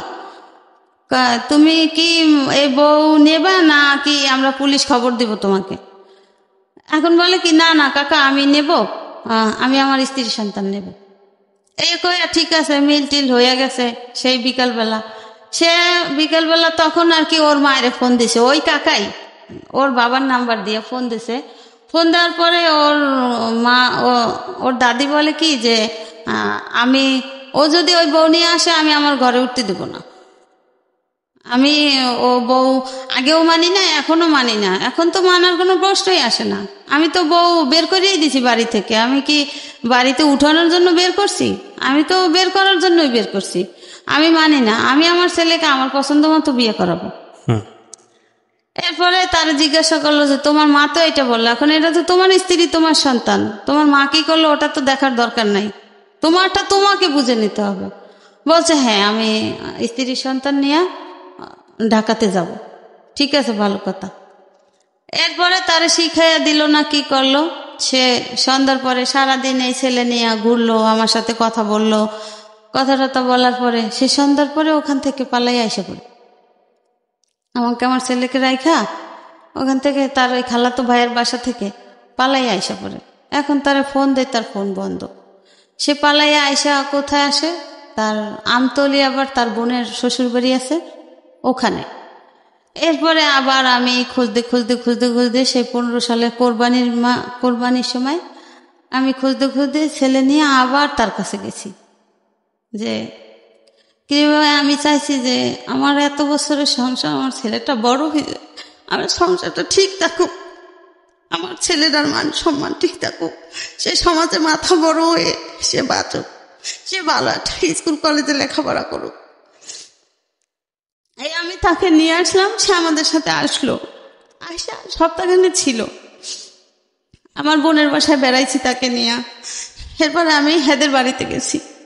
হেদের বাড়িতে যাওয়ার পরে হ্যাঁ মা আমার চাচি শাশুড়ির ফোন দিয়ে বলে যে ওরে জিজ্ঞাসা করেন যে ও কি আমার সম্পত্তি চায় না ওর স্ত্রী সন্তান চায়। ও যদি ওর স্ত্রী সন্তান গ্রহণ করে তাইলে আমি ওকে আমার সম্পত্তির এক কানা করেও দেব না। এরপরে সে রাতের বেলা এক জায়গায় শুই, ছেলে নিয়ে শোয়, আমি শুই। এটা কি মানে আপনার শ্বশুর বাড়িতেই আপনারা একসঙ্গে থাকছিলেন আলাদা আলাদা করে? হ্যাঁ, শ্বশুর বাড়ি বরিশালে, কাশীপুর। এরপরে সে ফজরের আজান দেয়, তখন আমাকে বলে কি তানভীর মা ওঠো, নামাজ পড়বো না? আমি বলছি হ্যাঁ নামাজ পড়বো। এই কথাটা বললে সে কিবরিয়া ভাই সে যে বাহিরে নামে আর সে ঘরে ফিরে না। এরপর সে পালাইয়া ডাকাতে আইসা পড়ে, আমাকে আমার ছেলেকে ওখানে রেখে। এখন আমার চাচি শাশুড়ি বলে কি, আমার সেই চাচা শ্বশুর বাহিরে থাকে থাইল্যান্ডে। এখন আমার চাচি শাশুড়ি বলে কি যে তোমরা বাড়িতে চলে যাও, আমি ঢাকা যাব। এদিকে তার আবার আমার চাচা তো দেবর একটা মেয়ে নিয়ে ঢাকাতে এসে পড়ছে, এই খবর জানতে পারছে, এখন সে ঢাকাতে আসবে। এখন আমি কার কাছে থাকবো? এরপর আমি আমার বাবার বাড়ি চলে যাই। যাওয়ার পরে মানে সপ্তাহখানে পরে আমাকে একজনে ফোন দিয়ে বলে কি যে তুমি দেশে আছো, তোমার স্বামী বিয়ে করে বউ নিয়ে আসছে। আমার শাশুড়ি অলরেডি সে নিজে দাঁড়াই থেকে তাকে বিয়ে করায়। আমার শাশুড়ি নিজে দাঁড়াই থেকে বিয়ে করে মানে আপনি ছিলেন ওই সময়? আমি তো বাড়িতে মানে আপনার নিজের বাড়িতে, মায়ের বাড়িতে? হ্যাঁ, আমি আমার মায়ের বাড়িতে। ওকে। এখন আমাকে একজন ফোন করে বলে যে ওদেরই বাড়ির এক ভাড়াটিয়া বলে যে ভাবি তুমি দেশে কি করো, তোমার স্বামী দিয়ে বিয়ে করে আর একটা বউ আনছে। এরপরে আমি কথাটা শুনে আমি ছেলেরে বললাম কি তানভীর তোর বাবা তো বাড়িতে, হ্যাঁ তাই তোর বাবা নাকি বিয়া করছে, তোর দাদি বিয়া করাইছে, বউ আনছে। ছেলে বলে কি চলো আমরা যাই বাড়িতে।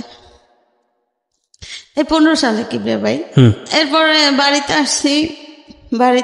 এর আগে আমার স্বামী বাংলাদেশে আসছে সেই কথা শুনে আমি বাড়িতে আরো একবার আসছি যে আমার শাশুড়ি আমার স্বামীকে আমার সন্তানের মুখোমুখি হতে দেয় নাই। সে ঘর থেকে যখনই আমরা দরজা নক করছি লুকিং গ্লাস দিয়ে দেখে সে অন্য রুম দিয়ে সরাই দিয়েছে, কয়েছে বউ বাচ্চার সামনে তুই যাবি না, তুই ঘর থেকে বের হয়ে যা। আমরা এক দুইটা রুমে ঢুকছি, আর এক দরজা খুললা দিয়ে সে বাইরে বের করে দিয়েছে। আগে বিয়ে হয়ে গেছে। এরপর বিয়ে করে বউ আনছে। পরে আমি গেছি আমার ছেলেকে নিয়ে, দুপুরবেলা যাই উঠছি। সে শুক্রবার দিন বউ নিয়ে আসছে, আমি এর পরের দিনই শনিবার দিন যাই আবার বাসায় উঠছি। বাসায় ওঠার পরে ছেলে জিজ্ঞাসা করে আব্বু ওই মহিলাকে, বলে কে? তোর একটা আন্টি। কয় আন্টি কোথা থেকে আসলো? কেমন আন্টি? বলে কি যে তোর আন্টি। কয় আন্টির পরিচয় তো দিবা, আন্টি কিরকমের আন্টি, কোথাকার আন্টি, কোথেকে আসছে? এখন সে কথা বলে না। এখন আমার ওর দাদি ওইটা বলে কি যে এটা তোর আব্বু বিয়া করছে, তোর আব্বুরে বিয়া করাইছি। ওই সেই মেয়ে নাকি ওর নতুন কোনো বউ? নতুন অন্য কোনো মেয়ে। আচ্ছা। তোর বাপেরে বিয়া করাইছি, আমি বিয়া করাইছি, তোর সমস্যা কি? এবার ও বলে কি যে আমার সমস্যা কি মানে আমার মা থাকতে আমার বাপ আর একটা বিয়ে করবে কেন? কারণ কি? আমার বাপ তো এত বছর ছিল না, এখন বাংলাদেশে আইসা সে পাগলামি কেন করবে? কি কারণ? আমি তো বড় হয়েছি, তার কিছু প্রশ্ন থাকলে সে আমাকে করতে পারে। তো কয় তুই ছেলে মানুষ, তোর দ্বারা কইবে কি? একটা পুরুষ মানুষ 5টা বিয়ে করতে পারে, সমস্যা নেই। বলছে বিয়ে করতে পারে, ভালো কথা। আমার মায়ের তো অনুমতি নেবে, আমার মায়ের কাছে সাজেশন নেবে না সে? আমার মা যদি বলে তাহলে সে বিয়ে করবে, তা না হলে সে কিভাবে বিয়ে করে? কত ছেলে মানুষ, তোর কাছে এত কথা বলবো কি, যা তুই বসে সর। আনছে আমার স্বামীরে ওর বাবারে সে ঘর থেকে বের করে দেয়। কে বের করে দেয়? ওর দাদি। আচ্ছা। এখন আমরা যেহেতু উপস্থিত হয়েছি, এখন একটা ঝামেলা হইতে পারে। হ্যাঁ, তো ওরে বারবার কাকি তুই যা, ও সামনে গিয়ে দাঁড়াচ্ছে, আবু তুমি কোথায় যাও? আমি একটু বাহিরে যাই, কাজ আছে। ঠিক আছে, তোমার বাহিরে কোথায় কাজ, চলো আমি তোমার সাথে যাব। ওর দাদি ওরে টাইনা ধরে, কেন তুই যাবি? ও যাইবো ওর কাজে, তোর সমস্যা কি? তুই কই যাবি? তুই ওই পাশে যাইয়ে বক। এইভাবে করতে করতে মনে করেন এখন ওর বাবারে যখন এক পর্যায়ে ও ঘর থেকে বের হইতে না দেয়, ওই মুহূর্তে আমার মেজ ননদের মেয়ের জামাই, সে গাজীপুরে সমরাস্ত্র কারখানায় চাকরি করে, ওরাও উপস্থিত ছিল ওখানে। তো ওরে রুমের ভিতরে টাইনা নিয়া, এর ভিতরে আমার শাশুড়ি আমার রুমের ভিতরে টাইনা নিয়া মানে আচ্ছা মতো মারছে। এরপরে ওই তার মেয়ের নাতি জামাই ওরে ঘুষিয়েতে ঘুষিয়েতে ওরে বিছানার উপরে বেহুশ করে ফেলেছে। এভাবে মারধর করিয়া রুমের ভিতরে তালা মেরে দিয়া তারা থানায় যাইয়া পুলিশ নিয়ে আসছে। পুলিশ নিয়ে আসছে, কি কি সমস্যা, কি প্রমাণ, কি অবস্থা, কেন পুলিশ? বলে কি যে আমরা এই বউ সাইডে দিছি, এরপরে বউ আইয়া জ্বালাতন করে, আমাদের বউ আইয়া আমাকে ডিস্টার্ব করে। এরপরে এলাকার লোকজনও কিছু কিছু আসছে, আইসা আমারে জিজ্ঞাসা করছে। এরপর আমি বলছি যে কাকা এই ব্যাপার, আমার এরকমের অসুস্থ ছিলাম, আমার দেশে দিয়ে আসছে, আমার শ্বশুর মারা যাওয়ার পরে, আপনারা তো সবই জানেন এলাকার লোক, তো এখন আমি আসছি, আমি আরো 2 বার আসছি, তখনও আমার ঘরে উঠতে দেয় না আমার শাশুড়ি। আমার স্বামী লুকায়ে লুকায়ে গেছে, আমি এইভাবে তারে খুঁজে খুঁজে আনছি, এখন সে আইসা বিয়া করছে। হ্যাঁ, এখন আমার সাথে এরকমের হয়েছে। তোমার সাথে কি কোনো ডিভোর্স হয়েছে? আমি বলছি না কাকা, আমি এরকমের কোনো প্রমাণ, কোনো কাগজ আমি পাইনি। বলছে কত বছর? আমি বলছি এই যে তানভীরের দাদা মারা যাওয়ার পর থেকে 12 সাল থেকে এই ঘটনা। তো এরপরে এরা জিজ্ঞাসা করছে, পুলিশ জানছে, পুলিশেরা জিজ্ঞাসা করছে যে আপনারা কি ডিভোর্স দিয়েছেন, তাহলে তার কাগজ দেন, আপনাদের কাছে কি কাগজ আছে?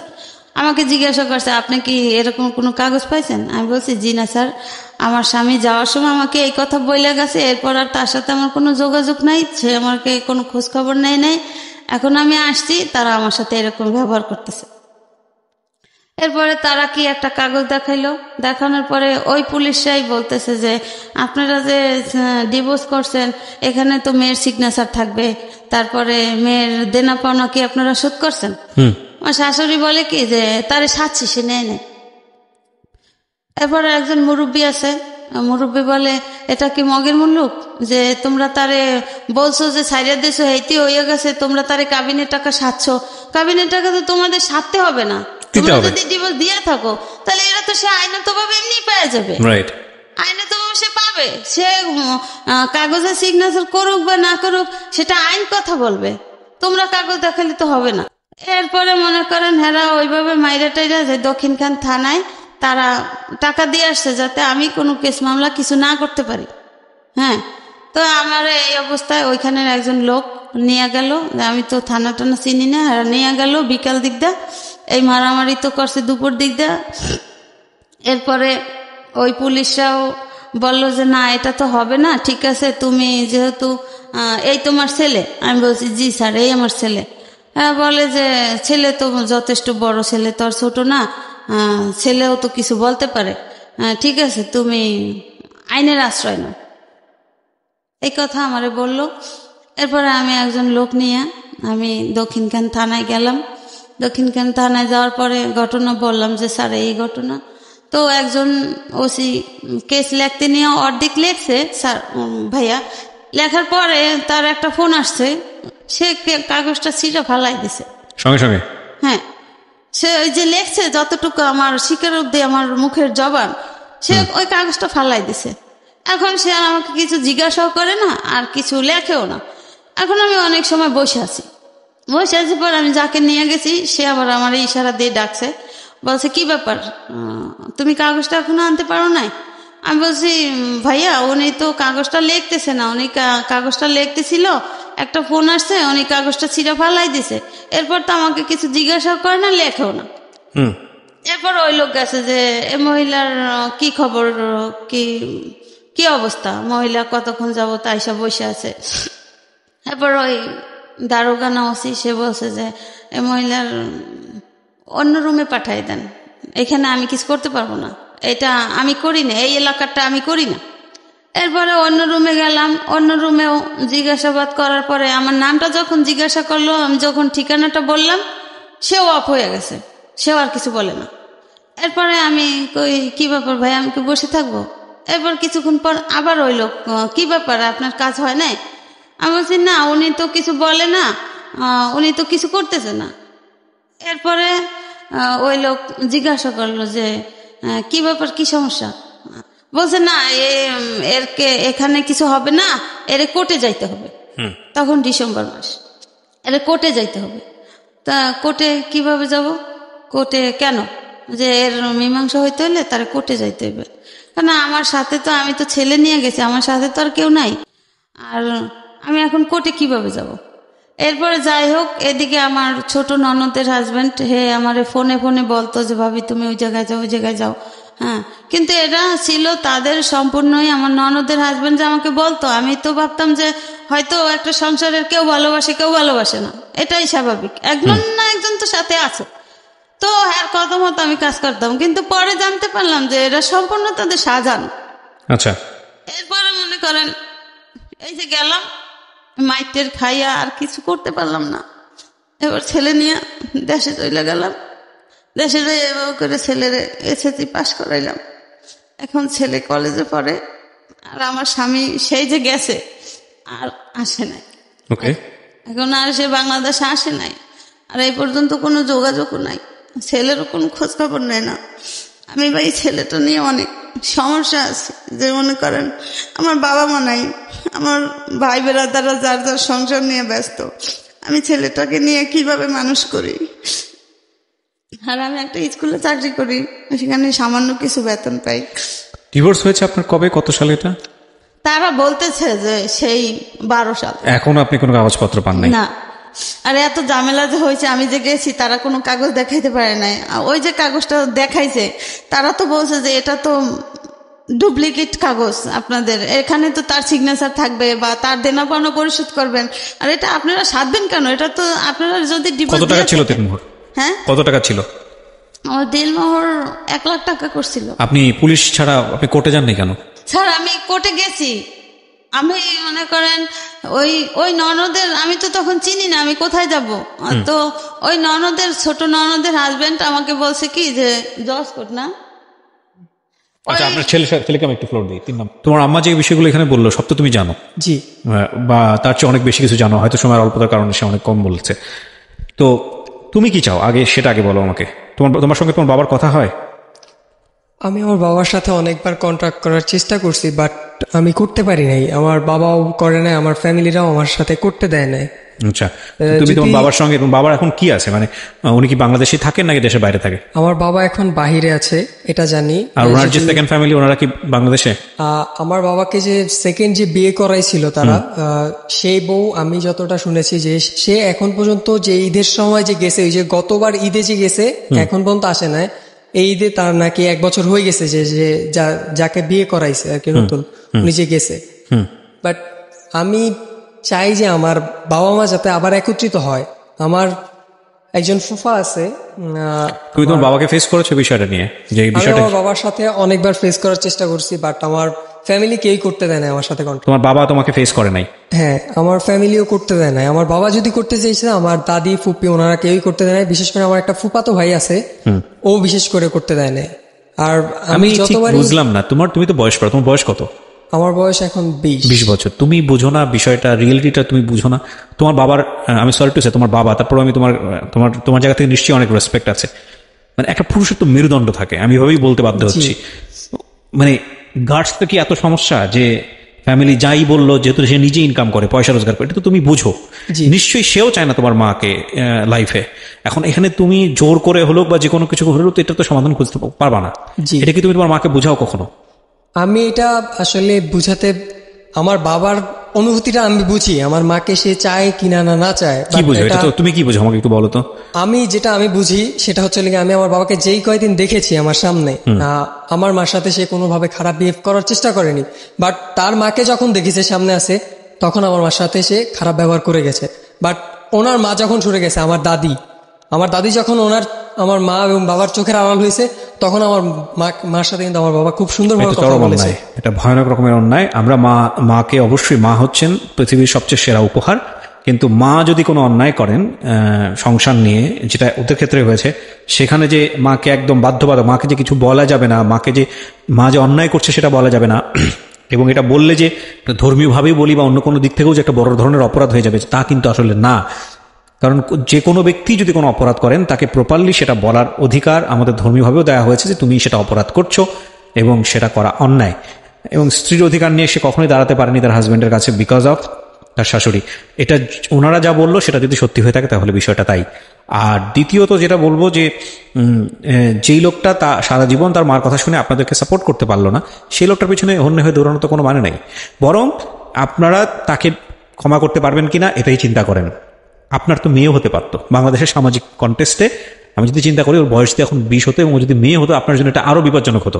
এটাই আমাদের রিয়েলিটি, বাংলাদেশের সামাজিকতার বাস্তবতায়। বিয়ে দিতে সমস্যা হতো, একটা চাকরি বাকরি নিয়ে দৌড়াদৌড়ি করতে গেলে সমস্যা হতো, বিভিন্ন রকমের সমস্যা হয়, যে নারীকেন্দ্রিক যে যত রকমের সমস্যা আমাদের সমাজে আছে, সেই জায়গাটায় আপনি একদিক থেকে এগিয়ে আছেন। এখন আপনার ছেলেটার পড়াশোনার জন্য যে খরচের দরকার, তো নিজেই কিছু না কিছু করে রোজগার করতে পারে, ওর সে সামর্থ্য আছে, দেখতে শুনতো মাশাআল্লাহ সুন্দর। সুতরাং এই জায়গা থেকে তো আপনি একদিক থেকে এগিয়ে আছেন। আপনার হাজবেন্ড যদি কোনোদিন এমন হয় সহায় সম্বল সবকিছু হারিয়ে আর কোথাও কোনো জায়গা নাই, সে পাচ্ছে না, আপনাদের ফ্যামিলিতে আসছে, তখন আপনারা হয়তো অনেক বেশি ওয়েল এস্টাবলিশড। এই প্রশ্নের উত্তর নিয়ে অনুষ্ঠানটা শেষ করবো আমি, আর বাকিটা সবটুকু আপনিও বুঝেন, আমাদের লিসনাররাও বুঝে। আপনারা ওয়েল এস্টাবলিশ, আপনার ছেলে একটা ভালো চাকরি করে, হয়তো ভবিষ্যতে, নিশ্চয়ই হবে, ভবিষ্যতে ইনশাল্লাহ হবে, এবং আপনার হাজবেন্ডের যদি কোথাও যাওয়ার জায়গা না থাকে, আপনাদের কাছে আসে, আপনারা মেনে নেবেন? জি, আমি মেনে নিব। আমি তার সন্তান। আপনি মানবেন? আপনাকে প্রশ্ন করেছে, আপনি মানবেন? তখন আপনার খাওয়ার কোনো সমস্যা নাই, কষ্টের নাই, আপনার সবকিছু ওয়েল এস্টাবলিশ, আপনার ছেলে লেখাপড়া করে একটা চাকরি বাকরি করছে, আপনার ছেলের যে রেসপেক্ট আছে তার বাবার প্রতি, সেটার জন্য আমার যথেষ্ট রকমের তার প্রতি রেসপেক্ট। কিন্তু আপনি কি পারবেন আপনার হাজবেন্ডকে মেনে নিতে? ধরেন বৃদ্ধ বয়সে তার কোথাও কোনো যাওয়ার জায়গা নাই, তার মাও বেঁচে নাই, তার যে সংসার সে সংসারও নাই, কেউ তাকে জায়গা দিচ্ছে না, আপনার ঘরে আসছে, আপনার কাছে শেল্টার চাচ্ছে, আপনি পাবেন তাকে জায়গা দিতে? একদম ভিতর থেকে যেটা আসবে সেটাই বলবেন, অনেস্ট ওপিনিয়ন। স্যার আমি সেটা বলতে পারি না, হয়তো উনি কনফিউজ এবং উনি পারবে না, কারণ ওনার জায়গা থেকে উনি যতটা কষ্ট পাইছেন, এই কষ্টটা ভয়ানক রকমের কষ্ট। 13 বছর বয়সে বিয়ে হয়েছে একটা ভদ্রমহিলার। আপনি একটা জিনিস চিন্তা করে দেখেন, ওনার লেখাপড়া কিন্তু তেমন একটা না, 6-7 পড়া অবস্থায় বিয়ে হয়েছে। এবং আমাদের গ্রামীণ সমাজের জায়গাটা থেকে আমি গল্পটা শুনছিলাম, এরকম অসংখ্য মহিলা আছেন যারা বছরের পর বছর কষ্ট করে যান, বছরের পর বছর হাজব্যান্ডকে কাছে পায় না, এবং মানে ওই যে কথা আছে না, বুকে পাথর বাঁধা, কলিজায় পাথর বেঁধে অপেক্ষা করেন একটা দিনের জন্য, একটা সময়ের জন্য, যারা আসবেন দেশের বাইরে থেকে, 10টা দিন ভালো থাকবেন, একটু সময় আবার ওই বছরের পর বছর অপেক্ষা করবে। এই ভদ্র মহিলা না পেয়েছে স্বামী, না পেয়েছে সংসার, এবং জীবনে যেই দায়িত্বটা পেয়েছে সন্তান মানুষ করতে গিয়ে, সেটাও তিনি যথেষ্ট কষ্ট দুঃখ করে সন্তানকে মানুষ করার চেষ্টা করেছেন। সন্তান মাশাআল্লাহ এখন বড় হয়েছে, সে হয়তো নিজের পথ দেখতে পারবে। কিন্তু সবচেয়ে দুঃখজনক হবে এই সন্তান যদি তার মাকে যদি ভবিষ্যতে ঠিক মতো টেক কেয়ার না করে। আপনি আমাকে এটা বলেন তো, আরেকটা প্রশ্ন আপনাকে করি, আপনার সন্তান যদি এরকম একটা বিয়ে করে, যে সে বিয়ে করার পরে সে বায়াস্ট হয়ে গেল তার স্ত্রীর প্রতি, এবং তার স্ত্রী চাচ্ছে আপনার কাছ থেকে তাকে দূরে সরাই দেয়, এবং সে দূরেই সরাই নিয়ে গেল, আপনার ফিলটা কি হবে? ভয়ানক হবে, আমি জানি। কিন্তু আপনি যদি তার ওয়াইফকে সহ্য করতে না পারেন, আপনি কি আপনার সন্তানকে তার ওয়াইফের কাছ থেকে সরাবেন? না স্যার, এটা আমার অন্তর থেকে আমি বলছি যে আমি যতটা কষ্ট পাইছি আমার শাশুড়ি, ফ্যামিলি, স্বামী দিয়া, আমার ছেলের জীবনে এরকমের কষ্ট আসুক আমি সেটা কখনো চাইবো না, এবং আমরাও সেটাই চাই, কখনো চাই না, আমরাও সেটাই চাই। আমরা কিন্তু অনেক ক্ষেত্রে চাইবো আমার ছেলে ভালো থাকুক। আমরা কিন্তু এটা অনেক ক্ষেত্রে শুনি, বউ শাশুড়ির যে সম্পর্ক আমাদের সামাজিকতায়, আমরা অনেক সময় শুনি শাশুড়িরা অনেক বেশি টর্চার হচ্ছেন বউয়ের দ্বারা, বউ বড় না মা বড়, বউ বড় না শাশুড়ি বড়, এইসব ধরনের অনেক কথাবার্তা আমরা শুনি। আজকে যে গল্পটা আমরা এখানে পেলাম, এটা খুব দুঃখজনক যে একজন শাশুড়ি, হয়তো তার জায়গা থেকে অনেক কিছু বলার ছিল, কিন্তু একটা সংসার ভাঙার দিকে নিয়ে যাওয়া, একটা সংসারকে উদ্বাস্তু করে ফেলা।